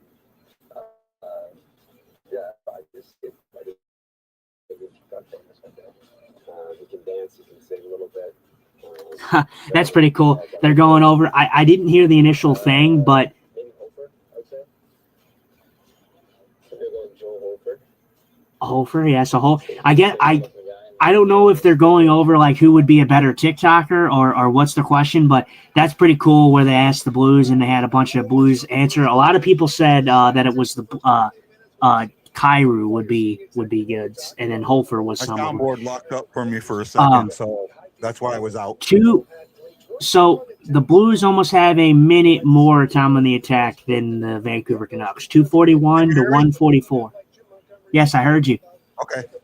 Okay. I wanted to go over the stats while they're on the screen. Okay. Yeah, no. Blues almost have a full minute more time in the attack than the Vancouver Canucks, so that's not surprising. Like I said, I thought the Blues controlled that period. Just have to find the back of the net. All right. Got to make sure that the second period isn't our normal second period, that we're a little better. Don't worry about the comments. I got the comments, man. Well, it was right there, so I wanted to put it on screen. You can at least read it. Or I'll just read it, whatever. I'm here, okay.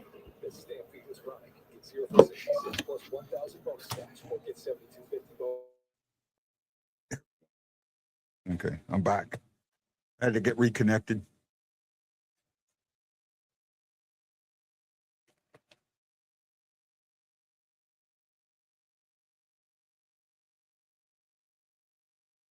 Oh, Justin, be right back. Where we got? Anything? No, well, you got comments, we'll sell them.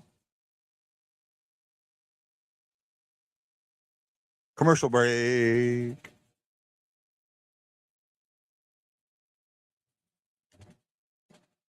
Trying to see if there's anything up I can show real quick.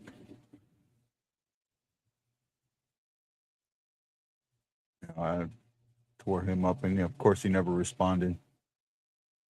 I locked on Blues. Well, first of all, she's not they let her do it, but she's in Philadelphia. Am I the only one who sees the bigger picture when it comes to getting the best possible draft pick? Yeah. My problem is, it doesn't, just because you get that best possible draft pick doesn't mean they're going to pan out, right? And I'd rather, you got to trust the scouting department to know their job, right? And I don't know, man. It's just when unless you're 1 or 2, the chances of the guy playing this year aren't that high. Right? We've got a pretty young team. there's not a lot of holes that somebody else can come and fill in. And mine went away. Okay. What happened here? I lost the game.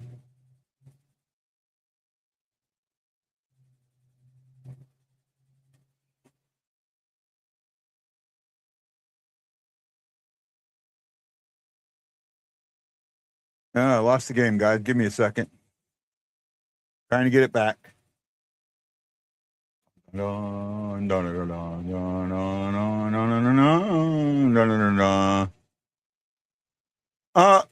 know. I mean, right now they're in 5th. I don't think they'll stay there.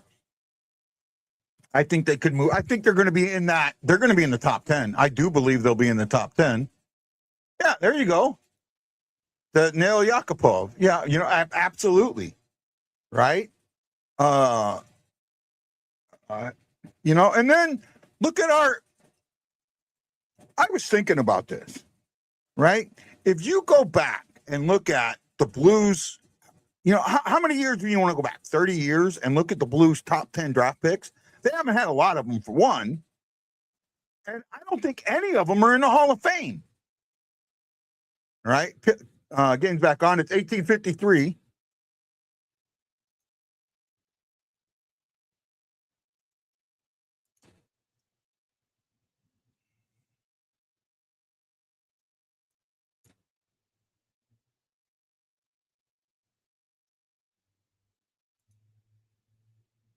What's going on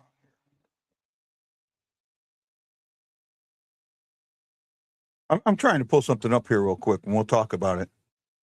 Forward or defense? I think in that case you might have to go. What's available. If there's a young defensive, I mean, if Stenberg is a defenseman, if I remember right, and yeah, he'd be if you got that spot and he's available, that's where you go. It's going to be, to me, it's going to be best position available. Right? Best position available in that.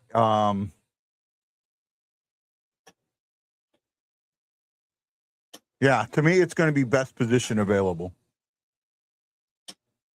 Or, best talent available. Best player available. I guess that's how you could say it.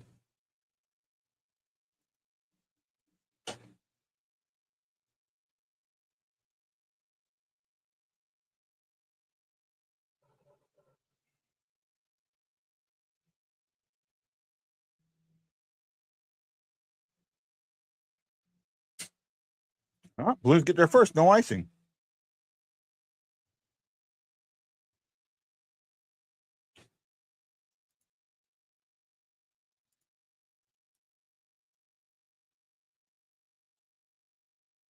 I'm going to go back 30 years. So this is 26. Go back to 96. That would be 30 years. To 96. And look at what Blues top 10 draft picks, how many they've had and what they've done. Right now, you have one. I know one. Gilbert, I know three. I know of three. You have Dvorsky, who's, at the very beginning of his career. Right? You have Pietrangelo, who's number 4. I say he's borderline Hall of Famer. I don't think he will be, but he could be. Right? He's definitely not a first ballot, but he could get one. He could get in. 2 rings, captain of a team he could get in. Eric Johnson, absolutely not. And those are the first 3 that come to my mind. And those are the ones that I know were in the top 10. I'm going down and looking now at where we're at in the top 10. There's Pietrangelo in 08. In 06, you had Eric Johnson. Right? So now I'm continuing backwards to see where else we've had in the top 10. And I actually don't know if we've had another top 10, because we had that real long run of real long run of being in the playoffs. Oh, here we go. Jason Marshall, number 9 in 89. Now, see, I got to go all the way back. That's more than 30 years. 89. Brenda Moore, okay, Brenda Moore, Hall of Famer, was number 9 in 88. Right? And I mean, but look how far I'm going back. Jocelyn Lemieux, not a Hall of Famer, at number 10 in 86. We traded a lot of first round picks away too. That was another thing that the Blues did.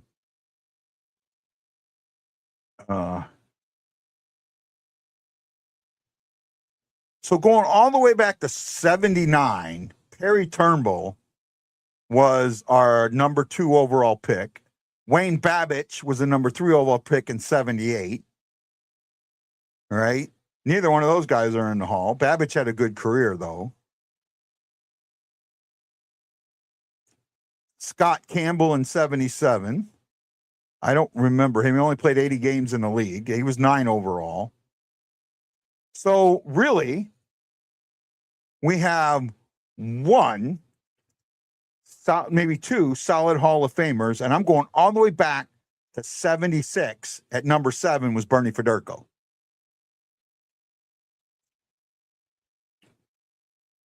Right?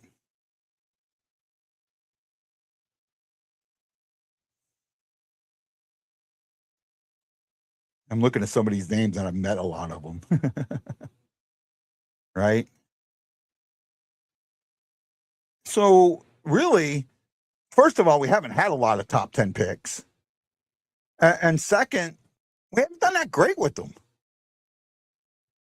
And that's going all the way through Blues draft history. Right? And definitely, when you get later in the, the late 60s, to the early 80s, there weren't as many teams, that it was a lot different then.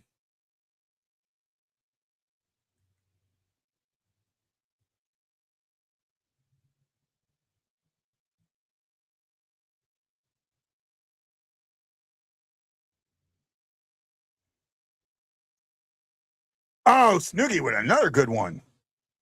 Wow, he is on fire.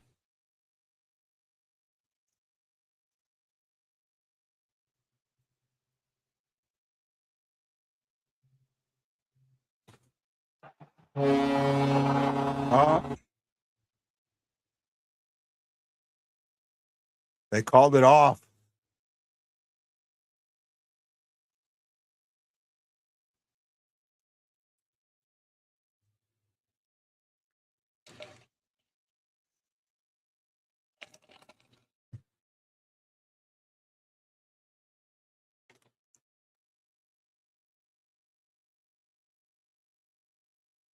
Yeah, no, Holloway. Well, was he pushed in though? They're looking. I don't think they're going to challenge it because it's too hard. I mean, it's not worth it. It's a risky challenge, so they probably won't do it. But he did go in, but Holloway does slow up and he does get bumped in the back. So, just for me, with how inconsistent we clearly have been as officiating this year, I mean, you might as well just say, okay, we didn't get that one. Just play our game and keep going at it, because if you're wrong, then you go on the penalty kill, which I hate. Yeah. So I think that's such a stupid. I don't have a problem with going on the penalty kill. My problem is, especially for goaltender interference, that when it is considered goaltender interference, like, okay, you're calling that goaltender interference. Did you call the penalty? Goaltender interference is a penalty. That's what I don't get. If you're calling it, it's a penalty. Call the penalty. See, at that point, then you challenge it, because it's a penalty anyway. Yeah. But I mean, we'll get the double penalty. Yeah, that would be dumb. But see, right there, that would be your penalty. So, like, I can understand that from goaltender, interference. Like if you challenge and you're wrong, then then you would get a penalty, and then that penalty would be the goalie interference that you were wrong about. So, but I don't.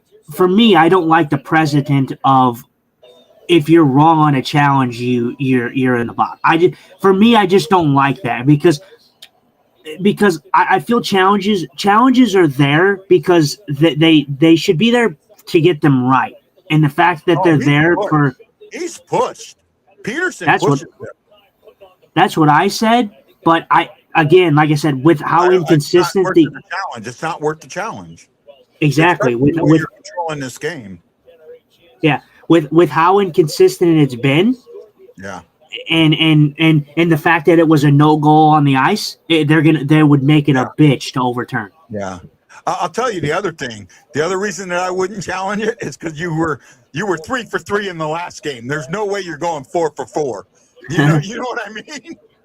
I'll tell you what though. The Blues video crew do a very good job though. They really do. They do a very good job, and they nailed all 3 of those.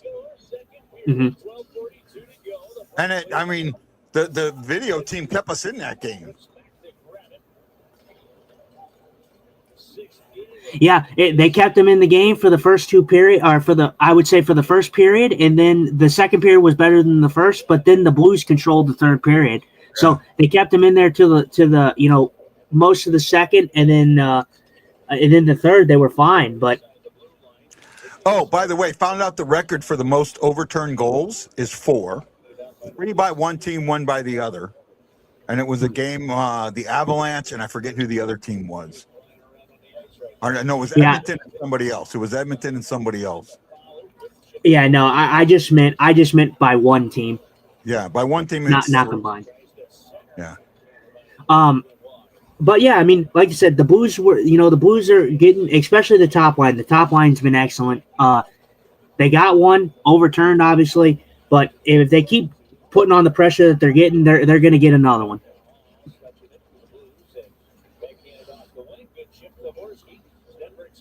I think my problem when I look at that and look at that play again, I go, yeah, he was pushed, but he was pushed afterwards, right? So they might. Ooh, Dvorsky's had a good play right there. Dvorsky's had a few rough ones in this game as for turnovers. Yeah. But he's still young. He's getting there. Yeah. He's definitely going to be on this team. It's not like he's going to be thrown back down to the A. I mean, he's just having not the greatest of games so far for him. Experience, right? Yeah. It's just experience. You learn. The speed of the game. Logan Mailloux. Look at this movement though by Logan Mailloux, showing the confidence. Yeah. I'm telling you, this first line, I would be shocked if this first line has been in the defensive zone at all for the first line for the Blues. I think every time they've been on the ice, they've been in the offensive zone. Yeah. They've done very, very well. I got to use the restroom. I'll be right back. All right. Well, on a lighter note, ladies and gentlemen, my drink of the day, of the game, is Blue Raspberry Ghost, if anyone has experience with that.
I'm telling you, man, this Blues team. I mean, they're just hungry right now, man. They're just hungry.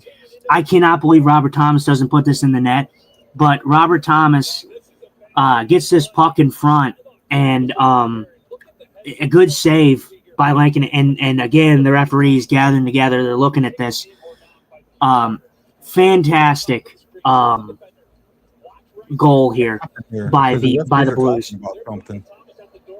I don't know what they could be talking about, but this is just a great play. A good keep. Fowler gets in on the forecheck. I really don't know what they're looking at. I mean, Suter is literally tied up with a. Yeah, it's a good goal. It's counting. I mean, I don't see what in the world they could have been gathering for. I mean, Suter was covered by two Vancouver players. Great crash by him. Thomas in front, though, just gets absolutely stonewalled there. But Fowler starts this play off down low. He loses this puck, and then he hustles back as quick as he can to get this puck up to the point. A good shot from the point. I don't know who throws this puck on net. And then Thomas – oh, no, it doesn't get to the net. It gets to Thomas. And Suter makes no mistakes there, just crashing the net. So Blues, like we just said, the Blues were begging for one, or they were going to get one with the pressure that they were getting.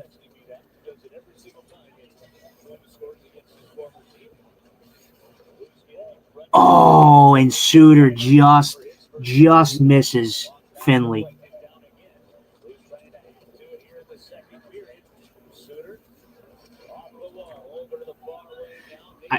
I'm telling you, man, this cycle by the Blues is very, very impressive with the youngsters that this team has. The Blues have always been with the exception of the last couple of years, been a very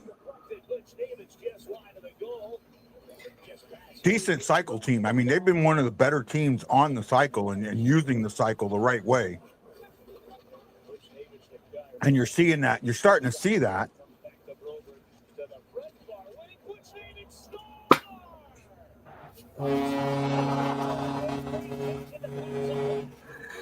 There you go. This, I mean, like I said, this was only a matter of time. This Blues team has absolutely been all over Vancouver. I think they're keeping Suter. Jason McMillan. Hey, Jason says I hope they keep Suter. Again, I'm not. I saw this, Lance, and you even said this too. But I don't remember your comment on this. Suter's not a guy that I get rid of. Suter's a guy that's good for depth. There is absolutely no reason I'm trading Bues Suter. Very, very good player. One of the most consistent Blues all year. This was a fantastic play. Broberg in on the offense. What a pass by Broberg. Broberg had all the space in the world and threads this puck over. Their goalie had no chance on that.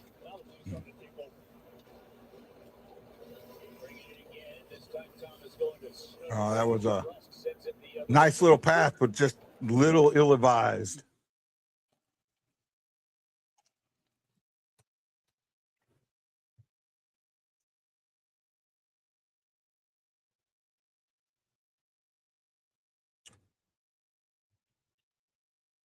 Oh, good hit by Holloway.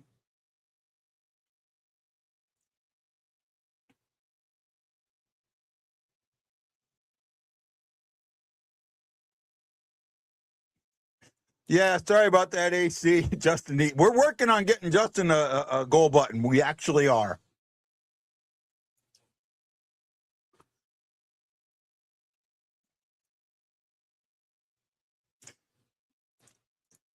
Hey, AC, this is for you.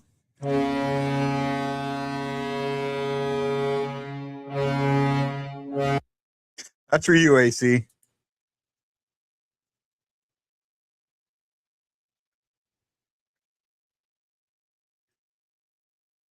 Lincoln has been letting them in. Linking them in. You're muted.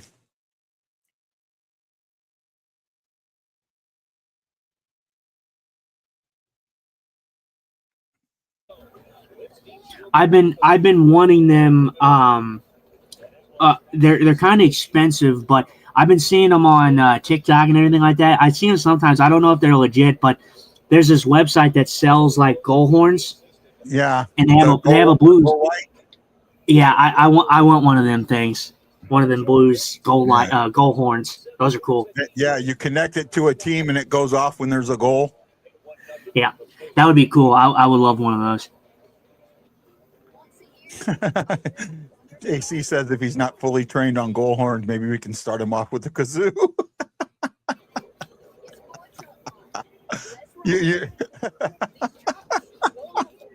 AC, that's pretty good.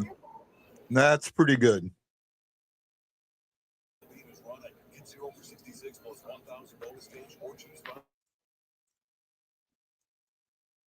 That's pretty good. That was pretty good, bud. How are you guys doing tonight? Oh, we got, I missed it. Jason McMillan, JJ, John Hefner, Jason Nichols, Tad Dieterman, Sion Roberts, E. Guido, and Stanley Marlowe. Thank you. They put some thumbs in the air. They gave some love and showed that they care. If you do it on YouTube, we appreciate you. We just can't see it. We can't see your names.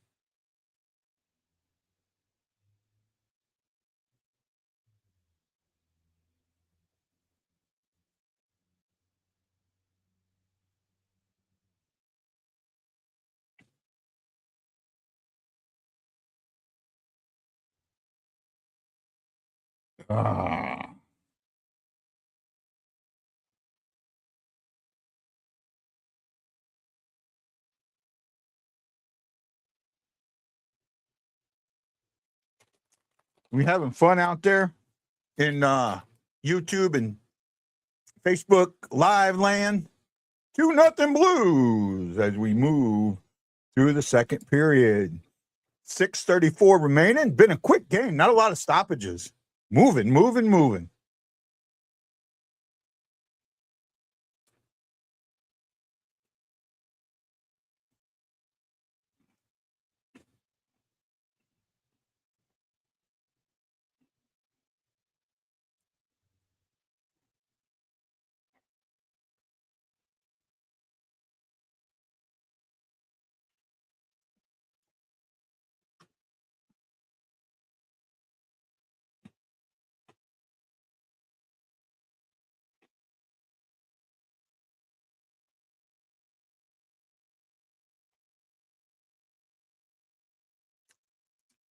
No, I haven't listened to all of them. That's something I may have to do.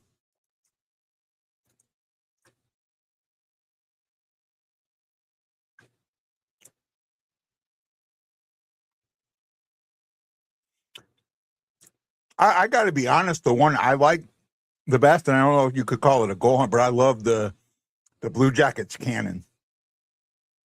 Right? Do you know what I wish the Blues had instead of a goal horn? Technically, it's cool. I love the cannon too. Technically, not a goal horn though. Do you know what I wish the Blues had as a goal horn? I'm gonna go with you. You understood what my comment was. Yeah, I did. I heard you. No, what? They use a steamboat horn. I'm asking what do you wish the Blues would do? You wish the Blues would do that? Yeah, I wish the Blues would do that. Right? I think that would be cool as hell. Especially, that's something that's ours. I mean, no other NHL team can really sit there and take that. Right? There's teams that are along rivers, but there's no team that's along a river where steamboats were what the city was known for. We were known for riverboats. We were known for that. Well, I'll tell you what, man. Jimmy Snuggerud, he does not need a lot of space to shoot the puck at all. I mean, he is an absolute shot first mentality guy. He has no F's given. He just shoots that puck. Yeah. Well, we need a shoot first guy. We need a guy that only sees Absolutely. Oh, Snuggerud again. Man, dude, Jimmy's. that. Oh, there he goes again. Jimmy's. Yeah, he just did it again. He had no space there, and he still shoots the puck. Oh, he scores. Oh, shit. My man. I thought you were ahead of me. I thought you were ahead of me. Jesus Christ. Now we have a blowout going. Well, I say that, and I'm going to take that back because I'm going to jinx it. Holy moly. Dude, this top line is, I mean, they are just absolutely peppering. I mean, Thomas shoots, or Snuggerud shoots again 3 times, and then Holloway picks his puck up. I mean, Jesus. Jimmy Snuggerud keeps his puck in. He stick lifts Besser in the slot. More like I think I'm thinking more like the steam whistle. Yeah, and I know they had a foghorn too, but I'm thinking more like along the steam whistle. I love it. Dylan Holloway on the board. I'm glad I was wrong. Let's go. Oh my God. Are they looking? They're looking at this again? What are they looking at? Got to be offsides. Oh, no, it's high stick. Oh, you know what? It might be. This might come back. This might come back. But who else touches it? Snugger. It's a high stick by Snugger. This looks high. Unless Besser touches it. No, I think this might come back. Yeah, it's going to be a high stick.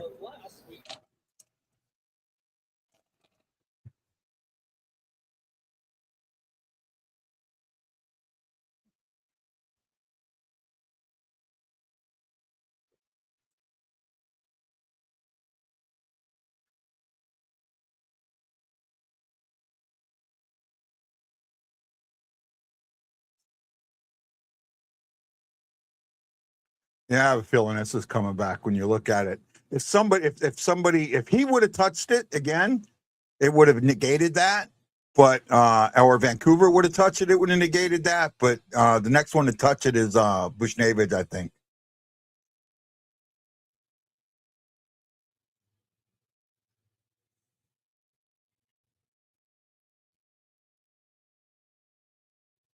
Yeah.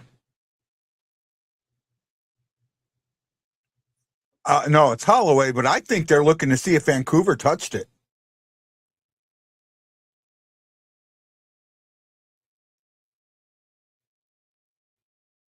No goal.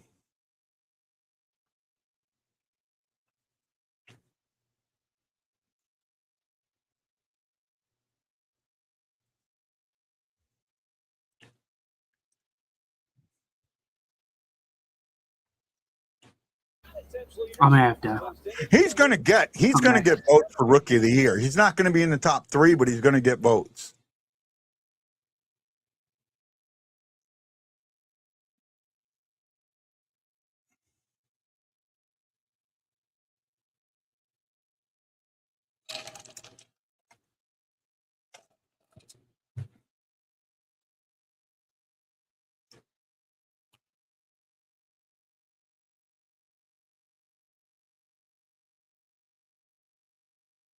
I wonder if the Blues are challenging something now.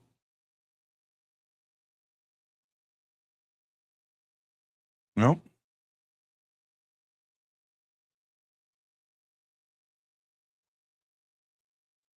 He might be. He might be.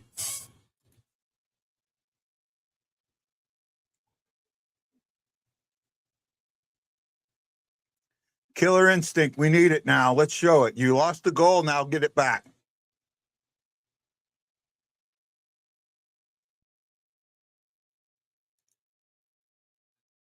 The St. Louis Blues goal horn is a genuine marine air horn, though it originated from an ocean liner rather than a traditional Mississippi riverboat. Yeah.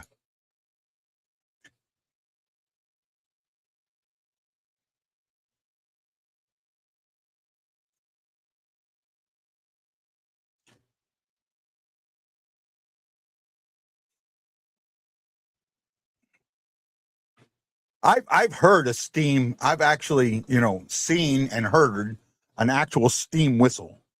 Right, a couple of the ships that we're on, we had we had steam whistles on them. And I'm sorry, they sound cool. Before you get underway,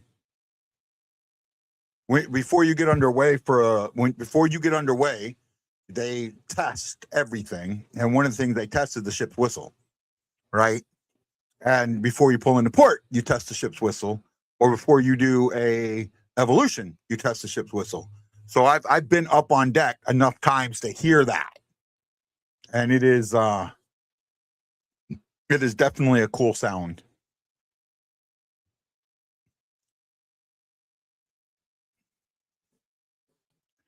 And is Scott Young on the other staff? I will tell you in a second. No, it does. Yes, he is. Scott Young is. He is an assistant coach on Vancouver's staff with Adam Foote. That is a true statement.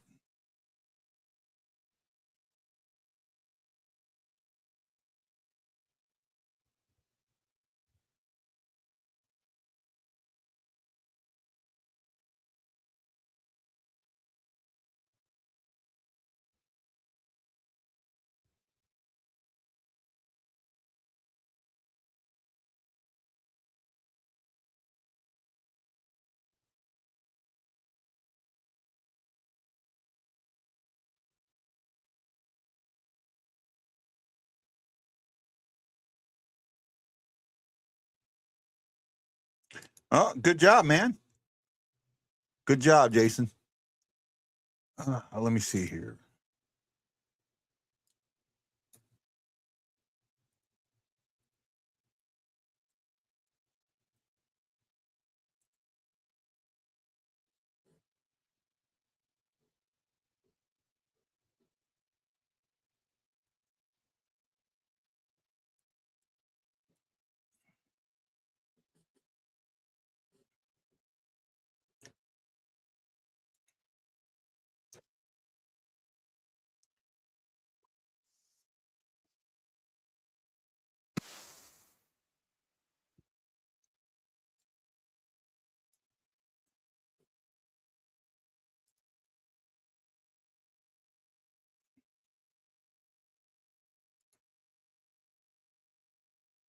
Hold on.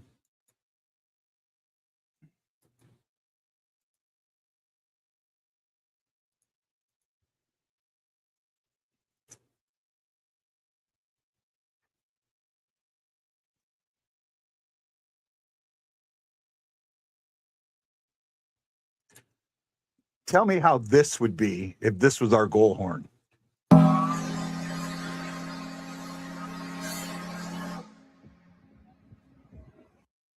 Come on, wouldn't that?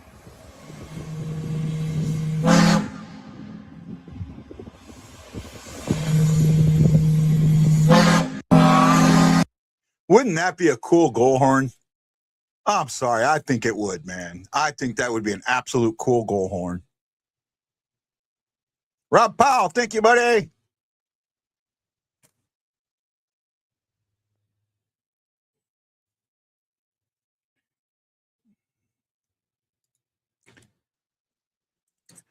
Shots this period 11-2 in favor of St. Louis. Vancouver has not been in this period at all. They've gone over 12 minutes without a shot.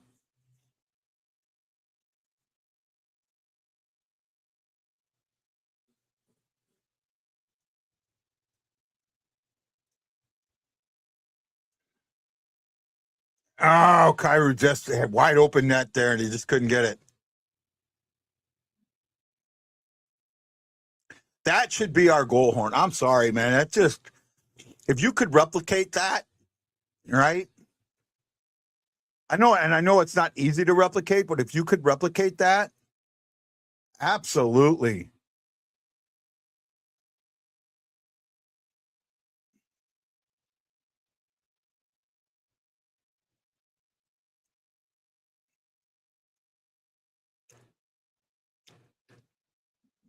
There's an icing call, right? That sound right there is just, I mean, it's unique. And it's unique enough. It's unique enough that is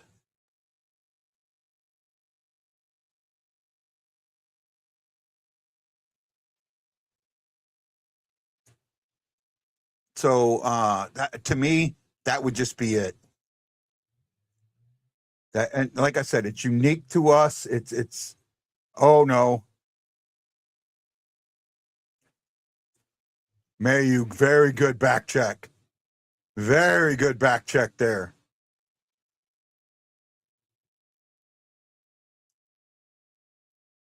Two big saves there.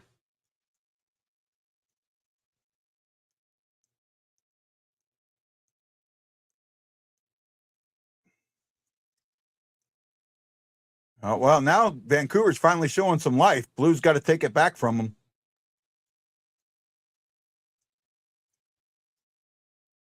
Oh, nobody there.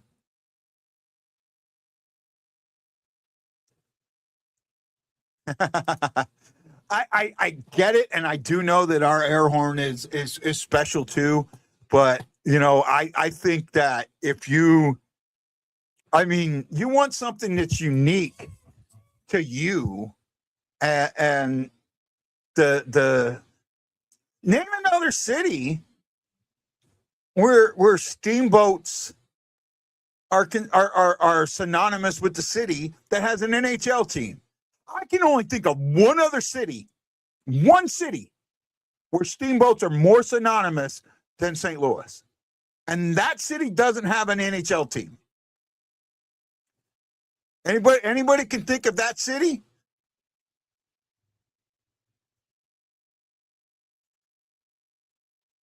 All right. Anybody out there can think of that city?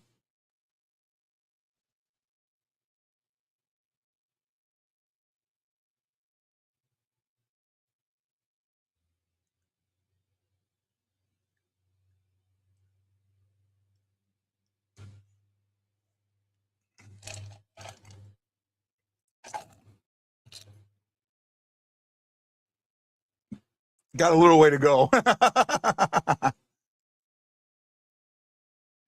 Right? Memphis, New Orleans. It's New Orleans, Jason. Absolutely New Orleans.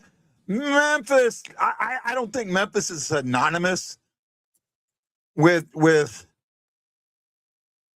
riverboat as much as St. Louis is. I mean, they're probably third.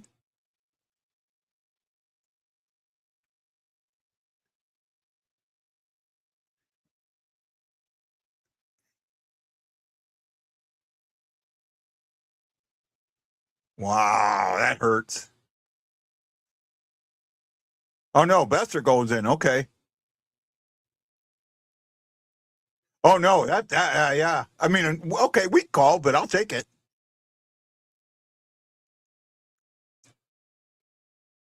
You get almost a full 2 minutes on the other backside. Great period by the Blues. I mean, 11 shots, 11-5, goals 2-0. And you're going to get a power play starting with fresh ice?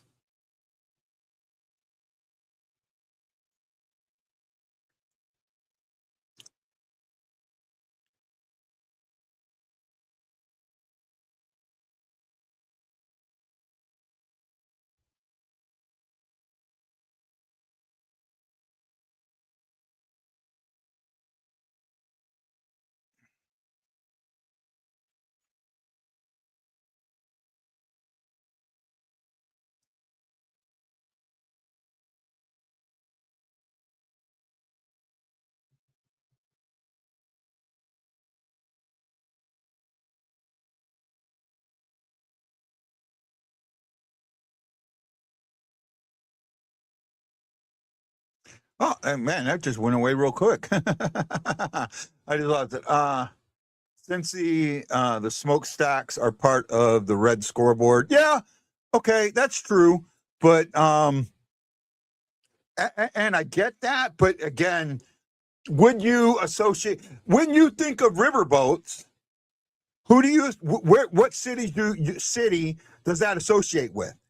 Right? To me, St. Louis, like top of the line. Like if I think riverboat, I think St. Louis.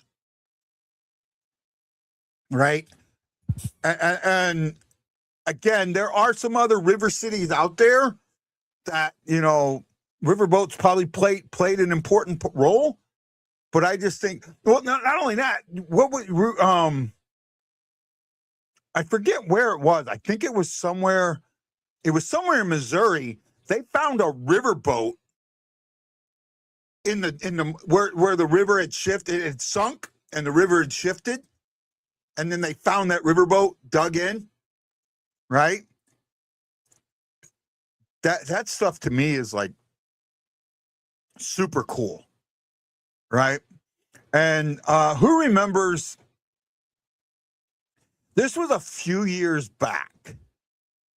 The History Channel had a show on, I think it was called Rivermen or something like that. Now, let me say this. This show was completely dramatization. They said it wasn't, but it was. To me, everything in it was dramatization, right? But one of them was guys that were outside of, you know, and I want to say there was a couple of them that were outside of St. Louis. One of them was like a digger, you know, they would help clean out vents and things like that. Another one, there were two guys that would, like divers that would go in and like looking for the treasure, looking for stuff that was sunk under. Just, you know, that's just stuff that reminds me, you know, to me, St. Louis is just a huge part of that river. And that's just me. Okay, let's go over some of the stats since it's just me right now. Shots are 16-10. That period, they were 11-6, all in favor of the Blues. The Blues got 2 goals. The first one at 10:17 from Pierce Suter. Robert Thomas and Dylan Holloway, they were buzzing the net, and Suter put it in. And then shortly later, at the 11:36 mark, Pavel Buchnevich finds one from Broberg and Mayu, and goes 2-0. It was 3-0, but a goal was called back to a high stick. High stick. And that's where we are. There was one penalty in a second. It came at 19:59. So the Blues will have 1:59 of power play time on the back end to Boser for slashing on Suter. Overall, Blues had 43 shots. I think I got my math right there. 43 attempts, and Vancouver had 20. Vancouver has 18 hits to the Blues 14. Vancouver has 12 giveaways to the Blues 11, so somewhat of a sloppy game. No, the numbers have gone way up. Blues have 2 takeaways. Vancouver's 1. Vancouver's blocked 11 shots. St. Louis has blocked 8. Face-offs have shifted. They are now 15-9 in favor of Vancouver for 63% to 38%. Face-offs are one area that the Blues need to get better in by next season.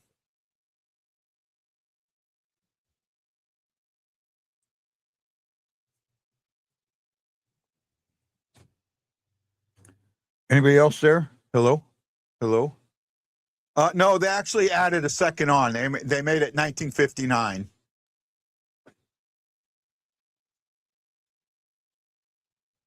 They ended up making it 1959.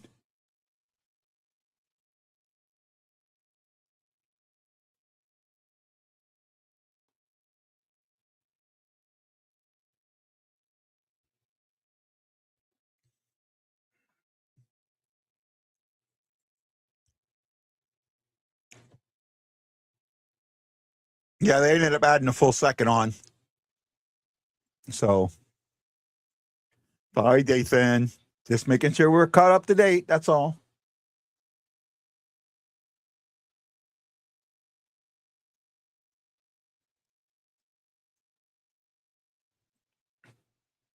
I do not know. He disappeared on me. Justin, where are you? Do what you can do, man. I guess he had something he had to go do real quick.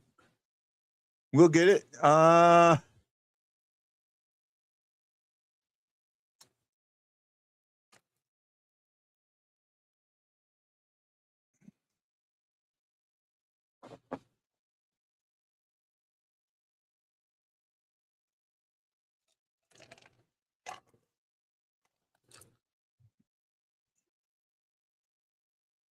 There we go. They're talking about Lindstein and his confidence building, and I've seen it too.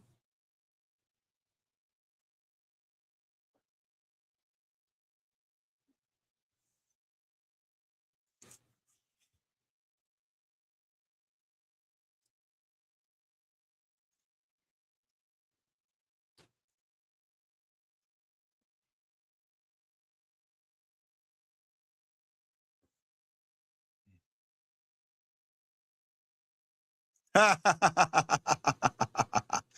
Gina. Oh, my goodness. You guys are so good to me. You guys are good friends, man. I appreciate each and every one of you. And you know that. You all absolutely know that.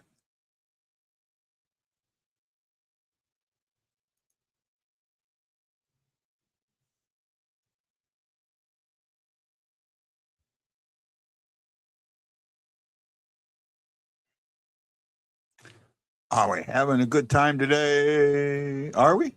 Maybe? Kinda? Hope so.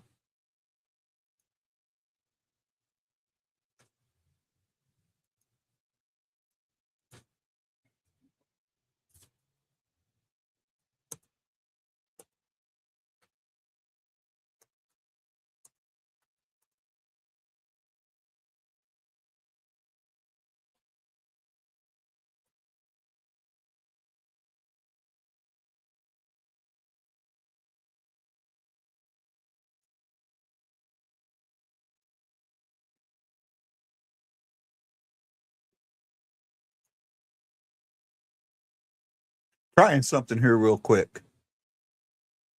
See if it works.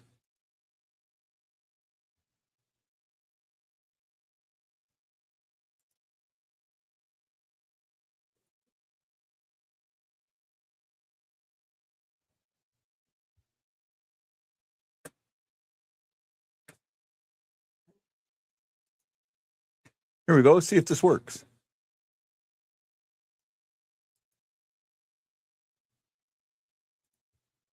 There you go. I put it up for you. Will the Blues get the you know what? She's a bandwagon fan. She watches something else. Do you think the Blues youth movement will continue to carry on through? Oh, absolutely. Absolutely, I do. I 100%. 100% think it will carry on. 100%. 100% think it will carry on. Absolutely do. I cannot see any way that it doesn't. Right? It cannot see any way that it does not carry through. I can't. That it's what they're doing. It's the style that they're playing, and I don't know what else to say, buds. Right? It's smart and it's going. No. Yeah, but the new player, I think CG, they're not. They're the new players that join the team are going to be young guys. They're going to be young guys. The only like veteran that I could see him adding would be he has a good chance, Jason. And the only veteran that I could see would be a goalie if they trade Bennington. Right? I don't see them bringing in a high-end free agent. I just don't. Right? Unless they get somebody, in their mid-20s, 25, 26, 27, maybe. But they're not bringing in a 30-year-old. I do not see it. Right? Your check is he's close. They've got the movement. You got Carbonneau, Jerko, your check, and a couple others that are just right there on the cusp. Right? They've got a chance at coming up. Right? And I hope they do. I hope they show up.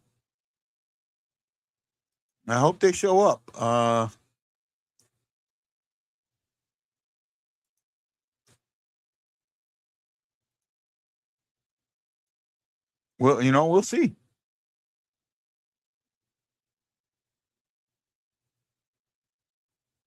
Nah, I don't. No, by the time an offer sheet would come, that would be Steen. The offer sheet couldn't come until after the draft, so I don't see one coming right away. It would not be until after the draft. It wouldn't be until after the draft. So, yeah, I don't see an offer sheet coming right away. What I do see is the possibility of them. I do see the possibility of them moving someone late. Are doing, like a guy that's an RFA, making a trade and getting him and then signing him. I could see that. But you're looking at a guy that's in his 23, 24 mark, right? You're not looking at a young guy in that case. So that's the possibility that I see there. Right? I can't say his name, and it's something, but it starts with it's one of them. It's a, what is he? Is he Swedish or Swiss? Yurko and Yurchek.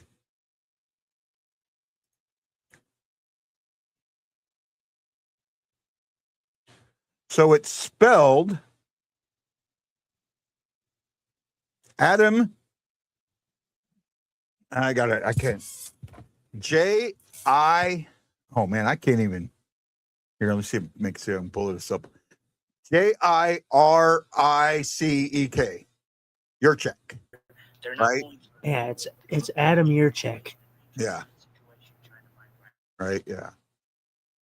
So, and I, like I said, the youth movement is coming. I cannot. There isn't a free agent out there that I think the Blues would take right now and give the money, give that big money to. I just don't see it. Finish, he might be. He might be.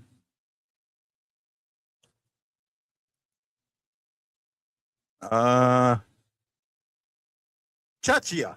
He's Czech. He's Czech. Czech Republic. Adam Yurchek is Czechia. Czech Republic. Yeah. Yeah. So.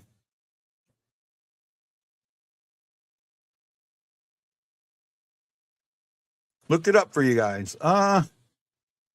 If a quick look at the out-of-town scoreboard, few games that are on affect us.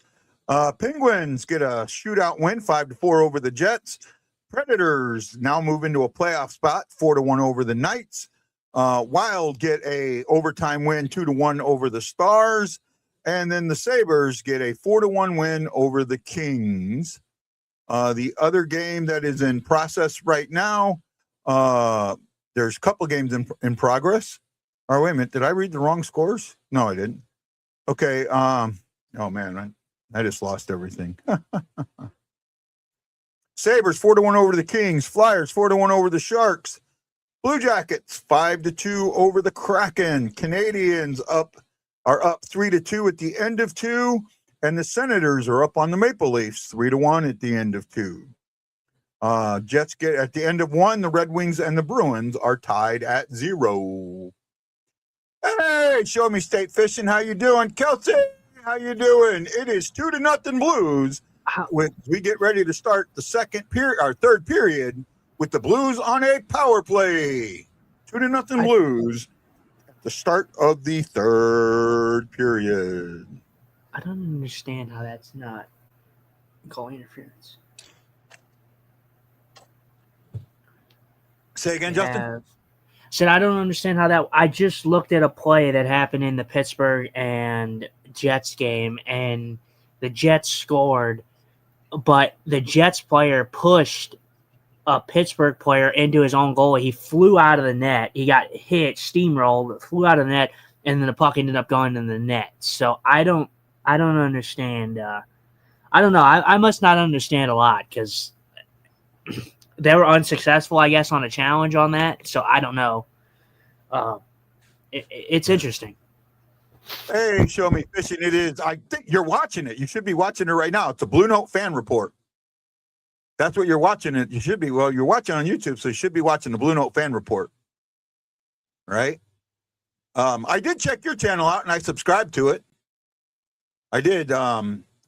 You're younger, but I like what you're doing. He's he's going around and he's got a list of all the fish that are in Missouri, and he's trying to catch all of them. Right? What part of Missouri are you in? Show me.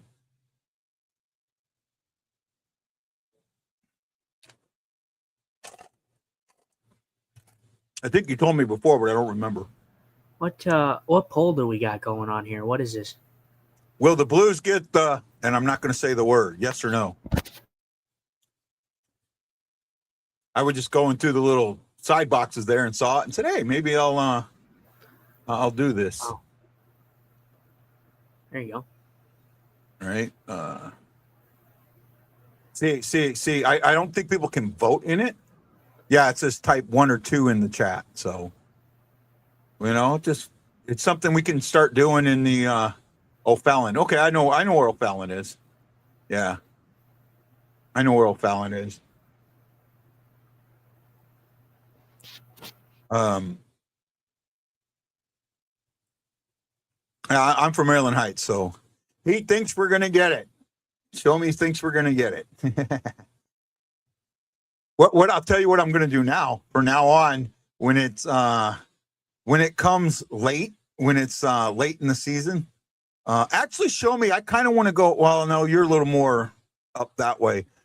Next, when I come to St. Louis, I want to go down to Merrimack, the Merrimack State Park, and do some trout fishing down there.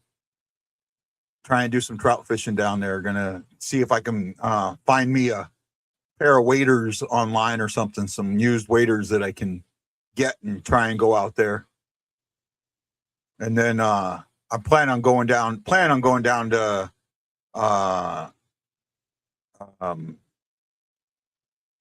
going to either Stockton. I want to hit Stockton and I want to hit Pomme de Terre again.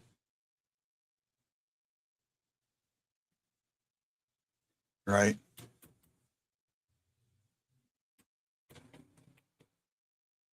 So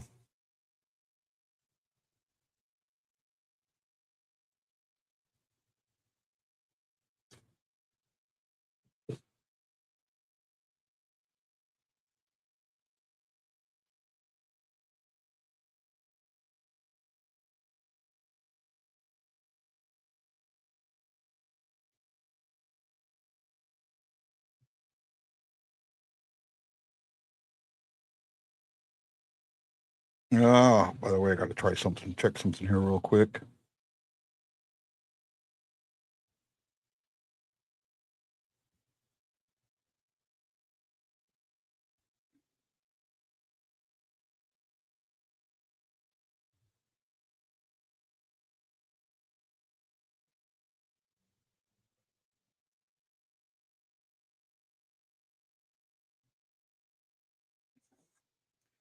I got to take a break for a second. I'll be back.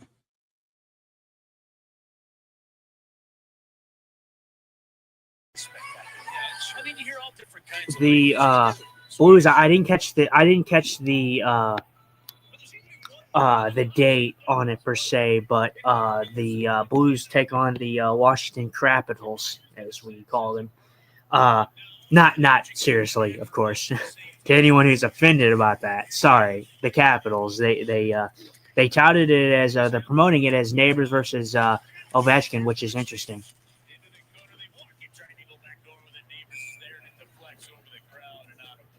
So Blues are on the power play here to start this period. Obviously, Suter got it at the end of the period, or drew one at the end of the period from Brock.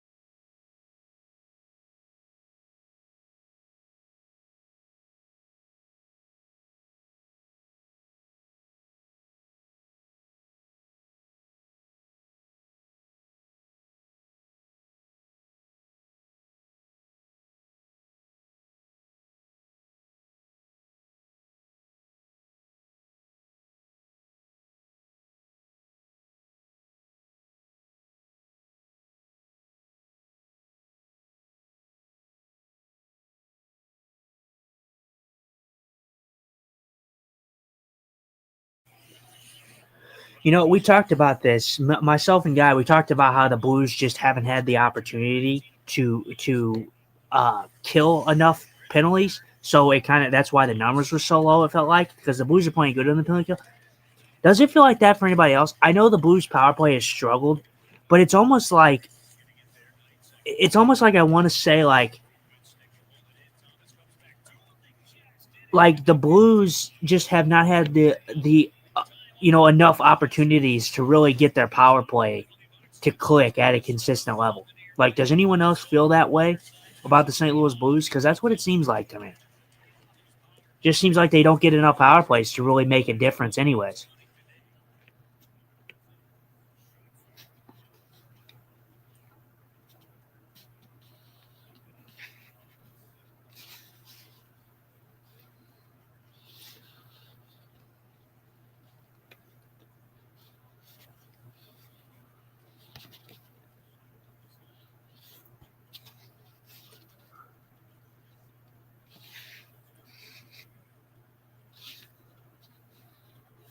You won't answer the poll? Yeah, I got you. Yeah, that's a question that Guy likes to pose. I'm not very much into that question, but it is what it is. Yes, they didn't draw enough penalties. No, it's not that, Jason. No, it's not that. In my opinion, the Blues just have not. They've been not rewarded, especially coming out of the break. They haven't been rewarded with the penalties. They should have been on the power play a lot more times than they haven't. And the fact of the matter is the Blues have been getting power plays late in second periods, early in third periods. One power play in a game is not going to allow you to do that. I mean, I look at some of the other games that the Blues have played coming out of the break, and they were getting absolutely hounded on, stick slashing, holding, trippings, nothing called. So it's not just the Blues not being able to draw them; it's the referees just not wanting to give us power plays. Sorry.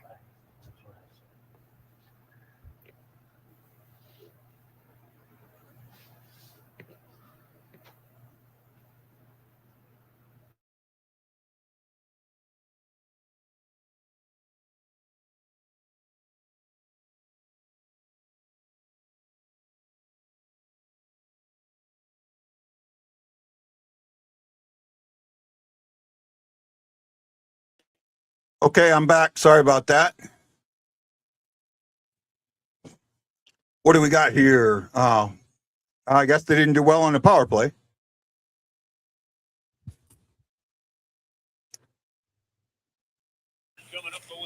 Well, no, I brought it up. I was talking about how we were talking about how the Blues they haven't had why we were asking why the numbers were so low on the penalty kill because it didn't seem like they were that bad on the penalty kill because they just weren't getting the opportunities to, because they were a disciplined team. Now we're seeing that kind of raised a bit because we've been getting a lot more penalties. And then I said, I kind of feel like that's the same reverse for the power plays. I feel like the Blues they struggle on the power play, but I feel like they haven't had enough opportunities to really establish anything on the power plays. And then Jason said, well, they haven't drawn enough penalties. And I said, I don't necessarily agree with that. The Blues have not got the benefit of the calls, especially since the break. Yeah, I will agree with that.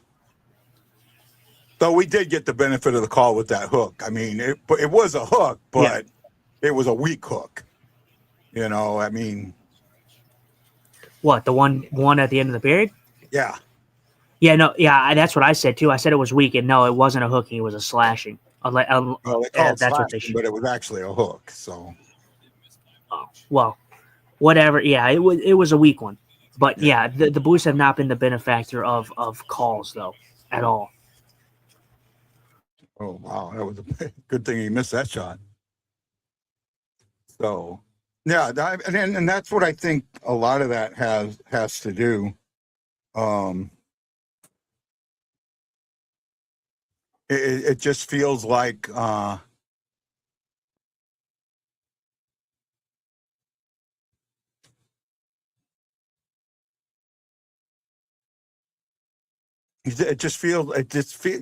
look at him and you go, man, it doesn't seem this bad, and like you said, that they don't getting off of them that when you only get one or two, and you look really good at it, or you don't give up a goal, but you give up that one goal in 5, and it knocks the numbers down.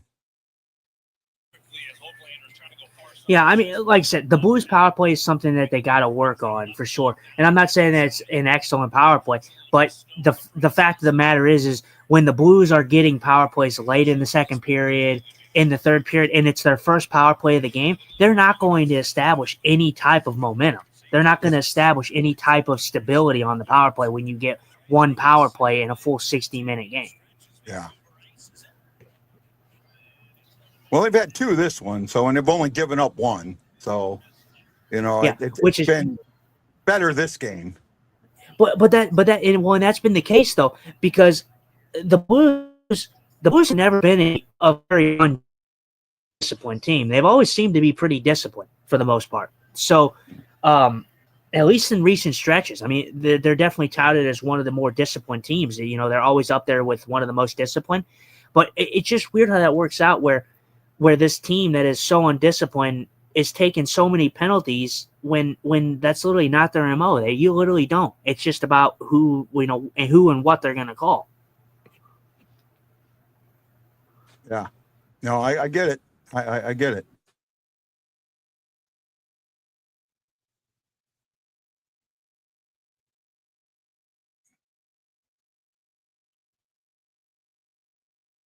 Oh, that could have been bad. Don't play prevent defense. You guys need to have that killer instinct. Go get that third goal. Put this one away. Put this one away. Put this one away. What was that comment? You didn't read that. It says, because it's kind of, it says, I remember in the late 90s, the Blues really got screwed in calls in the playoffs, like Detroit could get away with murder, and the Blues we called for something weak. I mean, it was, everyone thinks that's what happens with their team. So that's why I didn't read the comment. I mean, I get what he's saying, but it's kind of like one of those, every fan felt that way.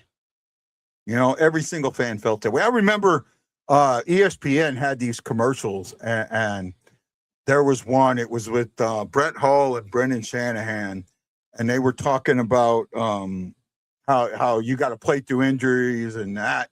And at one point, Brendan Shanahan's walking like with a stick through his body, and Brett Hull's going, I can't believe they called that. Right?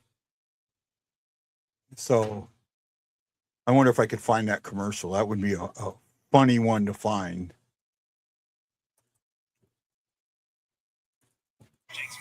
Blues are heading to the penalty kill. Yep. So, no, I mean it happens. There's times where you feel like your team's getting slide, but I will say that when I say that. But if that's not the case, like I even said that the call that the Blues got at the end of the second was a weak call. Like I would have let that go. Like I don't really care. I think that could have just easily been let go. It's just about the consistency and it's you just look at the numbers. I'm telling you this, but just go back and rewatch the games. Go back and rewatch or go look at the stats for these games. The Blues had one power play in mostly all these games that I'm talking about, and it was late into the game. And then the other team had multiple power plays, were able to establish something. The Blues did a very good job on the penalty kill. But, again, there was numerous times where the Blues should have been on the power play and weren't. Here we go. I found that commercial. Here it is. Playoffs are tougher. It's more intense. You got to play through pain. There's no such thing as an injury. You gonna be all right tomorrow, Shanny? Oh, yeah. I can't believe they didn't call that. Oh my goodness, that was a classic one. That was a classic one. Appreciate that, Jason. Yeah, I mean, like I said, it's not so much. We talk about it a lot. We've talked about myself and Guy have talked about this so much on this show. the human element is there. It's not so much the calls themselves, although they do get some bad calls and missed calls. It is the consistency of which they call what they call. It's not so much the calls itself; it's the consistency. It's one game you won't call shit, and you'll call no penalties for the most egregious stuff, and then the next game you'll call a love tap. There's just no consistency. Yeah. So that's what I mean. I think you had another comment. I Too. know. I'll handle the comments. Well, damn, dude, chill out.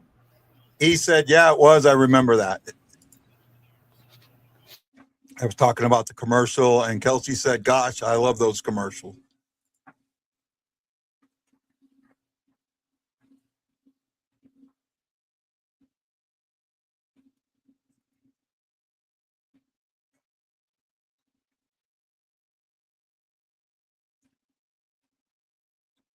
Oh, Vancouver's on the power play. I thought we were getting the power play. No, I said it was a penalty kill. Yeah, I thought we were on the power play. I was like, what the? Yeah, I missed that one.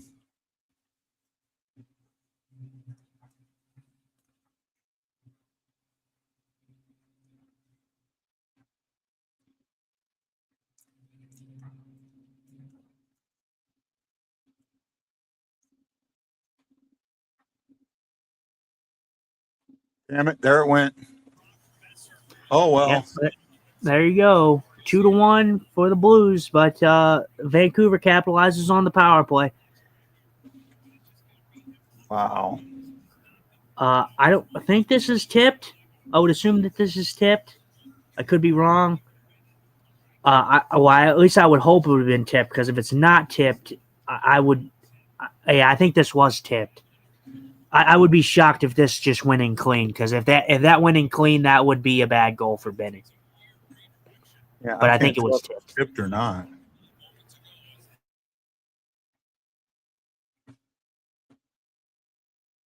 Oh, it goes in clean. Said it might have hit Logan Mailloux, but that goes in. Wait, you said that goes in clean? I think it does. Joey said he thinks it hit Logan Mailloux, but if it hit, I can understand if it redirects, but if that goes in clean, that's probably a goal he should have. Yeah.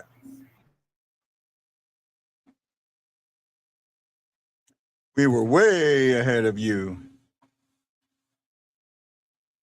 Kelsey says first angle it looked like a tip, second angle it didn't. Yeah, it's hard to see. Right now they're giving it to Hornick from Pedersen and Rossi. So was Hornick the guy that made the shot? I don't remember.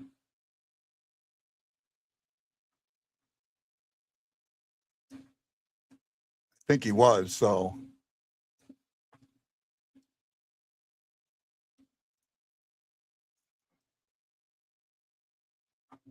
You're muted. That puck was going way wide, and it hit Mailloux's stick, deflected into the net. Yeah, now I see it. There you see it. Yeah. Yep. Well, I mean, that's okay. It's unfortunate. This shot was massively going wide, though. This puck was massively going wide. And then unfortunately, again, the Blues just, I swear, man, they just can never catch breaks. I mean, it's not like Logan Mailloux was screening Bennington. This shot was just so bad that it just so happened to hit his stick. Yeah. What time are you at?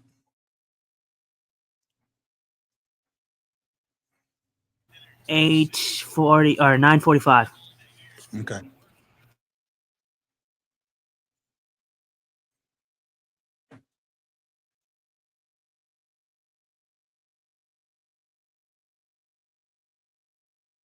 I'm a couple seconds ahead of you now. You were way ahead of me. I fast forwarded it a little bit. I didn't go straight to live.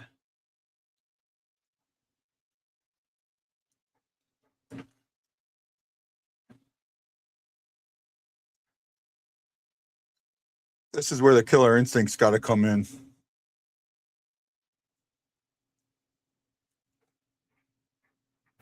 Yeah, see, that's what I'm talking about right there. Where was the interference call on Vancouver when the St. Louis Blues got an interference call for practically the same thing? Why was that not called? That's what I'm talking about. No consistency whatsoever. None. Yep.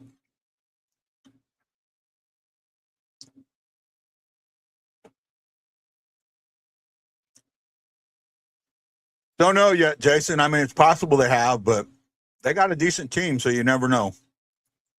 I mean, they've already clinched the playoff spot, so for them, now just rest guys. Don't rest them too much, but get them healthy. I think that's what you need to do now. Make sure your guys are healthy.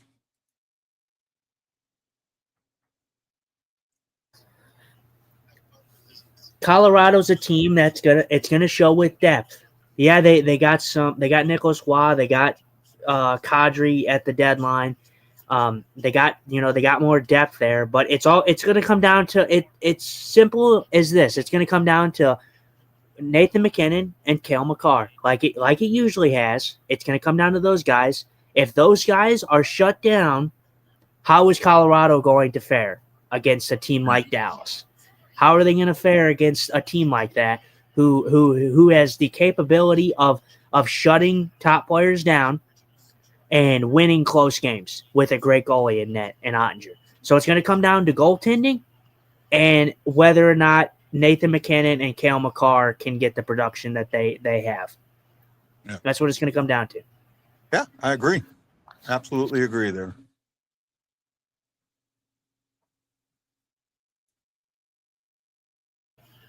I was watching. I don't know what the final score ended up being.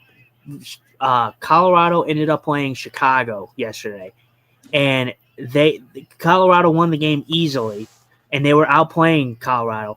But this was my worry going into the game. Was I was looking at the opportunities that were given up. Like Colorado was out shooting Chicago by like a large margin, like by triple numbers there.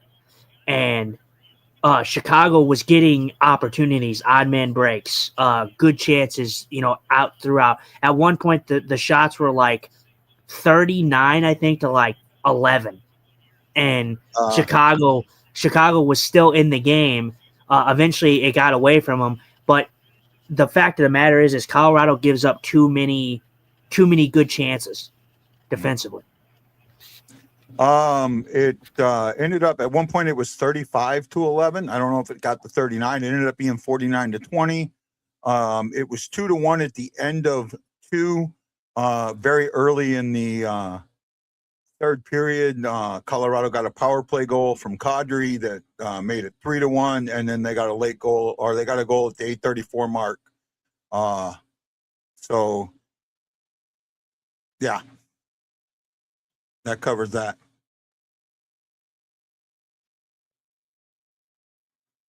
Hey, Wendy, how you doing, buddy? I picked Dallas this time to beat the Avs. I think so. Dallas isn't getting out of the first round. I think they are. I think Dallas is. All right. Kind of like when you shut down McDryburger. Depends on who they play. Depends on who they play. I personally, technically, I really don't think it depends because I think Dallas gets out of the first round. Whether they play Minnesota, they stick number 2 and they play Minnesota, or Dallas somehow takes the division from Colorado. And I certainly think Dallas is beating any of the teams that get into the second wild card. I don't see any of the teams getting into the second wild card. I'm sorry, I'm going to sound like a homer here, but every team that's fighting for the second wild card, the only team that would give either one of those teams the closest lick of a chance is St. Louis. None of those other teams stand no chance of beating Colorado or Dallas. I don't think St. Louis stands a chance of beating Colorado. Maybe Dallas, but not Colorado. I didn't say beat. I said compete. Okay. I can see that. the the St. Louis Blues would be the most competitive team for Dallas or Colorado in the first round of the teams fighting for the second wild card spot. San Jose, I like San Jose. They're exciting. San Jose's not winning. LA's pretenders. They're not beating Dallas or Colorado. Seattle's not beating them. Winnipeg's not beating them. Nashville's not I beating think would be competitive. LA, I think would be competitive. I don't think so. Look at their history. If they can't beat a bad defensively Edmonton Oilers team, how do you think they're going to beat Dallas or Colorado? Not a chance. Not a chance. A bad Edmonton Oilers team? A bad defensive Edmonton Oilers team. Okay. I didn't hear. I mean, let's be honest. What does Edmonton have besides Leon Draisaitl and McDavid? What do they have? They have nothing. Yeah, I mean, their goaltending is an issue, and it's been an issue for a while. Well, it's like what we talked about when we talked about, hey, is Jordan Binnington a good fit for Edmonton? I think even if they got Jordan Binnington, their defense is still not good. Yeah, it's still very bad. So I don't think Jordan Binnington could have saved the Edmonton Oilers defensively. With how bad their back end is. AC says St. Louis has zero chance of competing with Dallas or Colorado in round one of the playoffs. We've played Dallas hard. So I think that we every Dallas game, every single Dallas game this year has been a 1-goal difference. Absolutely not the truth whatsoever. The reason the St. Louis Blues would we shut them out compete against. Well, the reason the St. Louis Blues would compete with the Dallas Stars is because of how they play. Both teams play very tight defensively. And obviously they're younger. The experience is not there for the Blues blue line at least.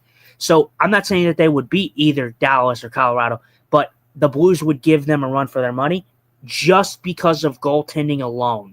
I like the Blues goaltending than every other team that we talked about. I like them better than San Jose's. I like them better than Nashville's, Winnipeg's, LA's. Every one of those teams I just listed, the Blues have a better goaltending tandem than all those teams. Every one of them.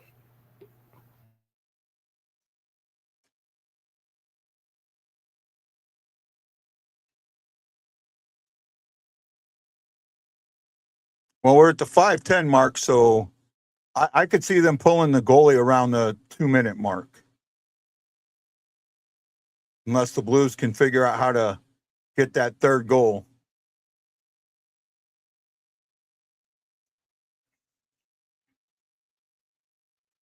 But it feels like they're chasing the puck right now. They're into this damn prevent defense.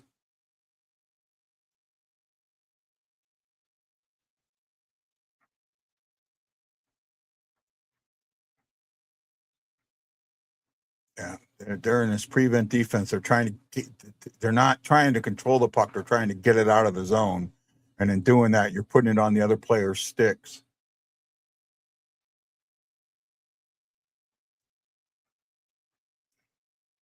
Got a little bit going on. The Blues have never beat the Avs in a series. I don't know if that's true. I honestly don't know if that's true. It might be true. Again, that's fine. I never, you see, that's what, I'm sorry, I'm not being disrespectful, but you guys got to get your listening ears on. I didn't say that they would beat them. I said that they would compete against them. They would compete against either one of those teams better than any of the teams that I have listed that are in the wild card race. Any of those teams. I'm sorry. Do you really think that the Nashville Predators are going to beat the Colorado Avalanche? No chance in hell. Do you think Seattle's going to beat Colorado? They did it the one year. They're not going to do it again. It's not going to happen. LA are pretenders. They fold. They fold in the playoffs. Who knows? It may be better because they don't play Edmonton Oilers for the 7th year in a row. But still, am I going to say that Colorado's a better team than Edmonton? Yeah, absolutely. Because, I mean, At least Colorado has a little bit of depth. Who else am I missing? Winnipeg. Do I think Winnipeg can beat the Colorado Avalanche? No. And then is there somebody else I'm missing? I don't think so. San Jose. Although I love Celebrini and I think he's a fantastic player. I think he's one of the tops in the league right now. Is he going to be able to carry the San Jose Sharks to beating a Colorado Avalanche team? Probably not. It's probably not. So I just think for experience, I think if the Blues, obviously it's so unlikely going to be the case, but I think the Blues would give both of those teams a decent run for their money. I didn't say that they would win. I just said that they would give them a decent chance at a competitive series.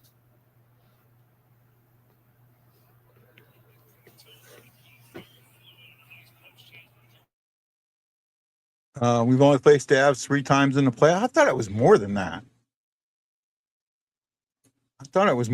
Maybe I was wrong. Yeah, our history with the Avs. I know we faced them in a Western Conference final once and lost in 6. That was in 1999, I think. Or 2001. I think that was 2001. Yeah. The Avs and the Avs and the Blues, their playoff history isn't very lengthy. That's for sure. But you're right. And like I said, I'm not saying that the Blues would beat the Avalanche. The Avalanche are a fantastic team. It's so hard to even make that prediction. I'm just saying, as for competitiveness, look at last year when the Blues played Winnipeg. It was the first round of the playoffs, and it was arguably the best series in the whole playoffs last year. The whole playoffs. I'll agree with that. Yeah, 0-1 was the Ray Bourque year. Yeah, I remember that. That's where 16W come from. Yeah. Well, the Avalanche won the cup. Yeah. That was the last time they won it until 2022 when they played us, and that was the year that the Avalanche may have beaten us every time, but the Avalanche should have lost the 2022 series and probably would have if Bennington was not ran. Yeah. I agree.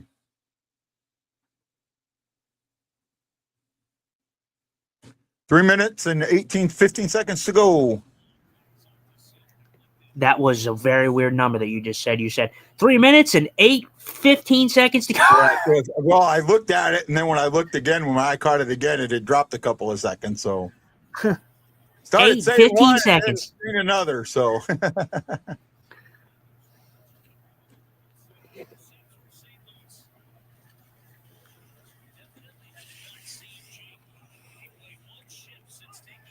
They are playing so prevent defense right now, and it's scaring. This is interesting. Monty, I guess, has benched Neighbors since the penalty he took. Wow.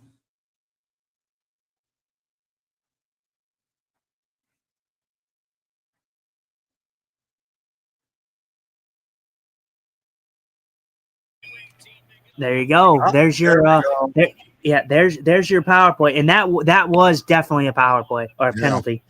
Well, let's see. The Blues pretty much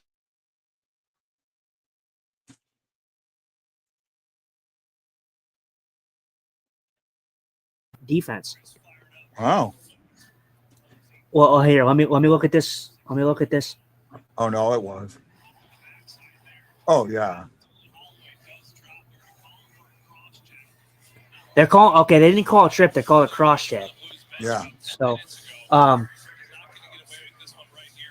yeah, it was again. I'm going to say this. Holloway is coming in with speed. He does get him, but is it the most egregious thing that I saw? No, probably not. So, like I said, I have to call a spade a spade. I'm not going to play favoritism or anything like that. So, yeah. No, it wasn't the worst thing. No, it was. I think it was kind of a make-up call from that interference that got missed in front of the bench. Probably. You're probably exactly right too.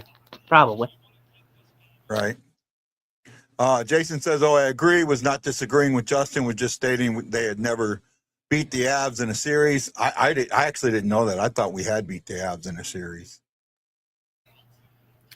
Nope. That I did know just because I knew that the Blues and Avalanche. You would think that we would see them more, but shockingly, we haven't, because the Avalanche were so bad for so many years, especially in the 2000s. After they won the Cup, after that they were kind of just swimming in a sea of mediocrity until they got McKinnon and everything. So. Yeah.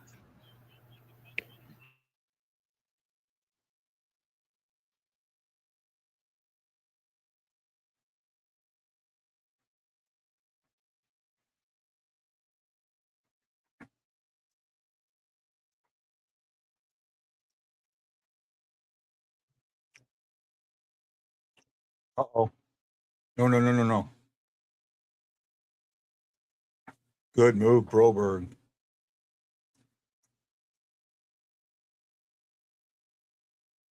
Well, what the good thing here is we're keeping them from pulling the goalie. They're not going to be able to pull the goalie. If they are, it's like with 12 seconds left.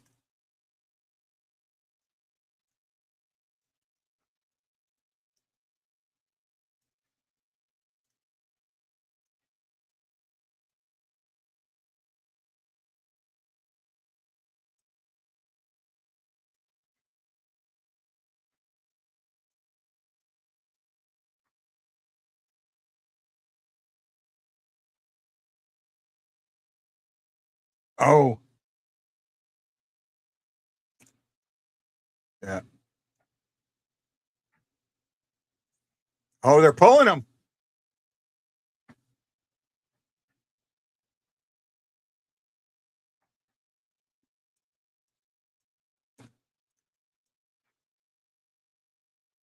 Kyler scores.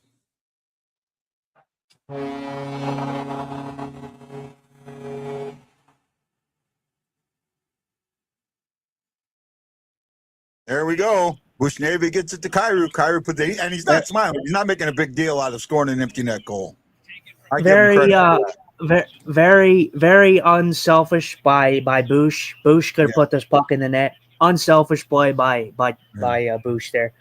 Well, and this is good. This is good for Kyrou. Kyrou's been a talking point on this show a lot, and just in general.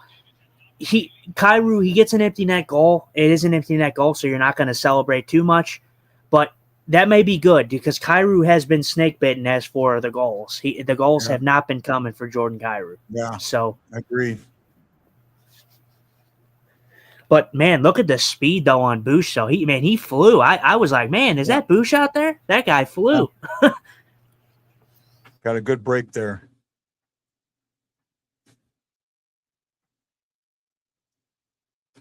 Good passing. There we go. There your stat. That's what you need to do. That's killer instinct. Shooting with 14 seconds to go up 3-1.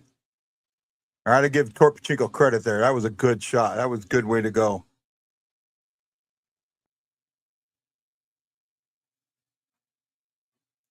Jason, we have talked about that till I was blue in the face. Jason says Berube ruined Kyrou, killed his confidence. I have been on that bandwagon. I've been on that train. I think Justin's tired of hearing me being on that train. What train? Sorry, I didn't. The Berube ruined Kyrou train. Well, just because, like I said, I understand it, but Berube's been gone. So, like I said, at some point the Berube thing is gone. Not going away. The effect of what he did is not going away. He took a player who was absolutely offensive minded and messed with his mind so much. You know what? Listen to the Ice Guardians podcast with Brett Hull, and I know Kelly Chase is on it when he feels good. They had just recently had Jim Campbell on it and somebody else, and Brett Hull was talking about when Gretzky came. Brett told him not to come. because of who Keenan was. And Gretzky was like, oh, I think I'm going to change him. And then a week later, he's like, oh, man, you're right. I shouldn't have come. The effect lasted for a while. And that's what I'm looking at. Right? That's what I'm talking about. The effect. It's just because he's gone doesn't mean the effect still isn't there. That is true. Bring out the Zamboni and blow that steamboat horn. Good win for the Blues, 3-1 against the Vancouver Canucks, as they'll be coming home and playing again on Tuesday, I think. This is I feel for Jordan Bennington. This was disappointing because the Blues deserved a shutout in this game. Yeah.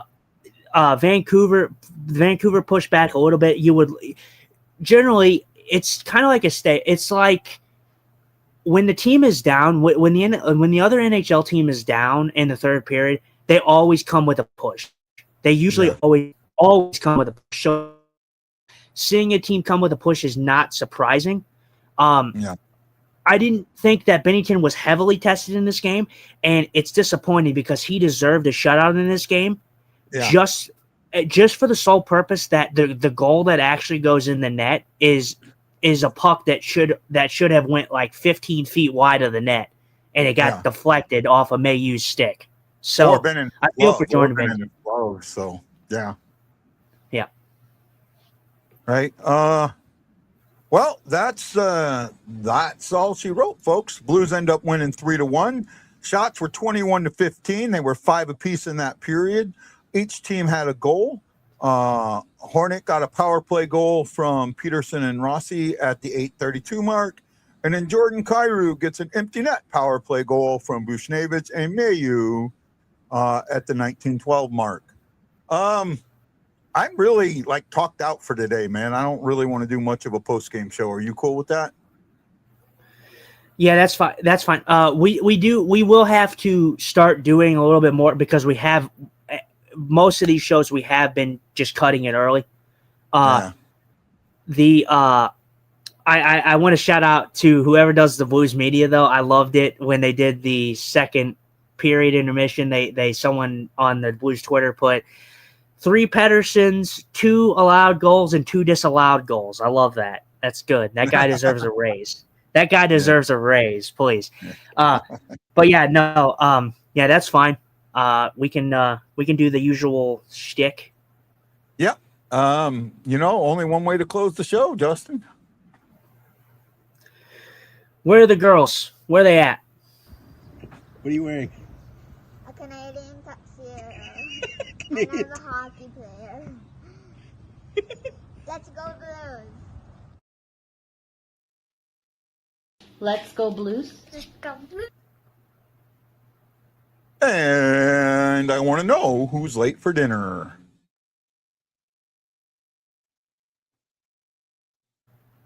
Oh, okay. Where are the boys? Where are the boys? Hawaii Blues fan, we're bleeding blue with you. Let's go Blues! Let's go Blues! Let's go Blues! This is Guy, the Hawaii Blues fan, for my co-host, Justin Eagle Eye Scott, saying thank you for watching the Blue Note Fan Report. We will see you again on Tuesday, and you got to know that I'm bleeding blue with you. And as always, let's go Blues.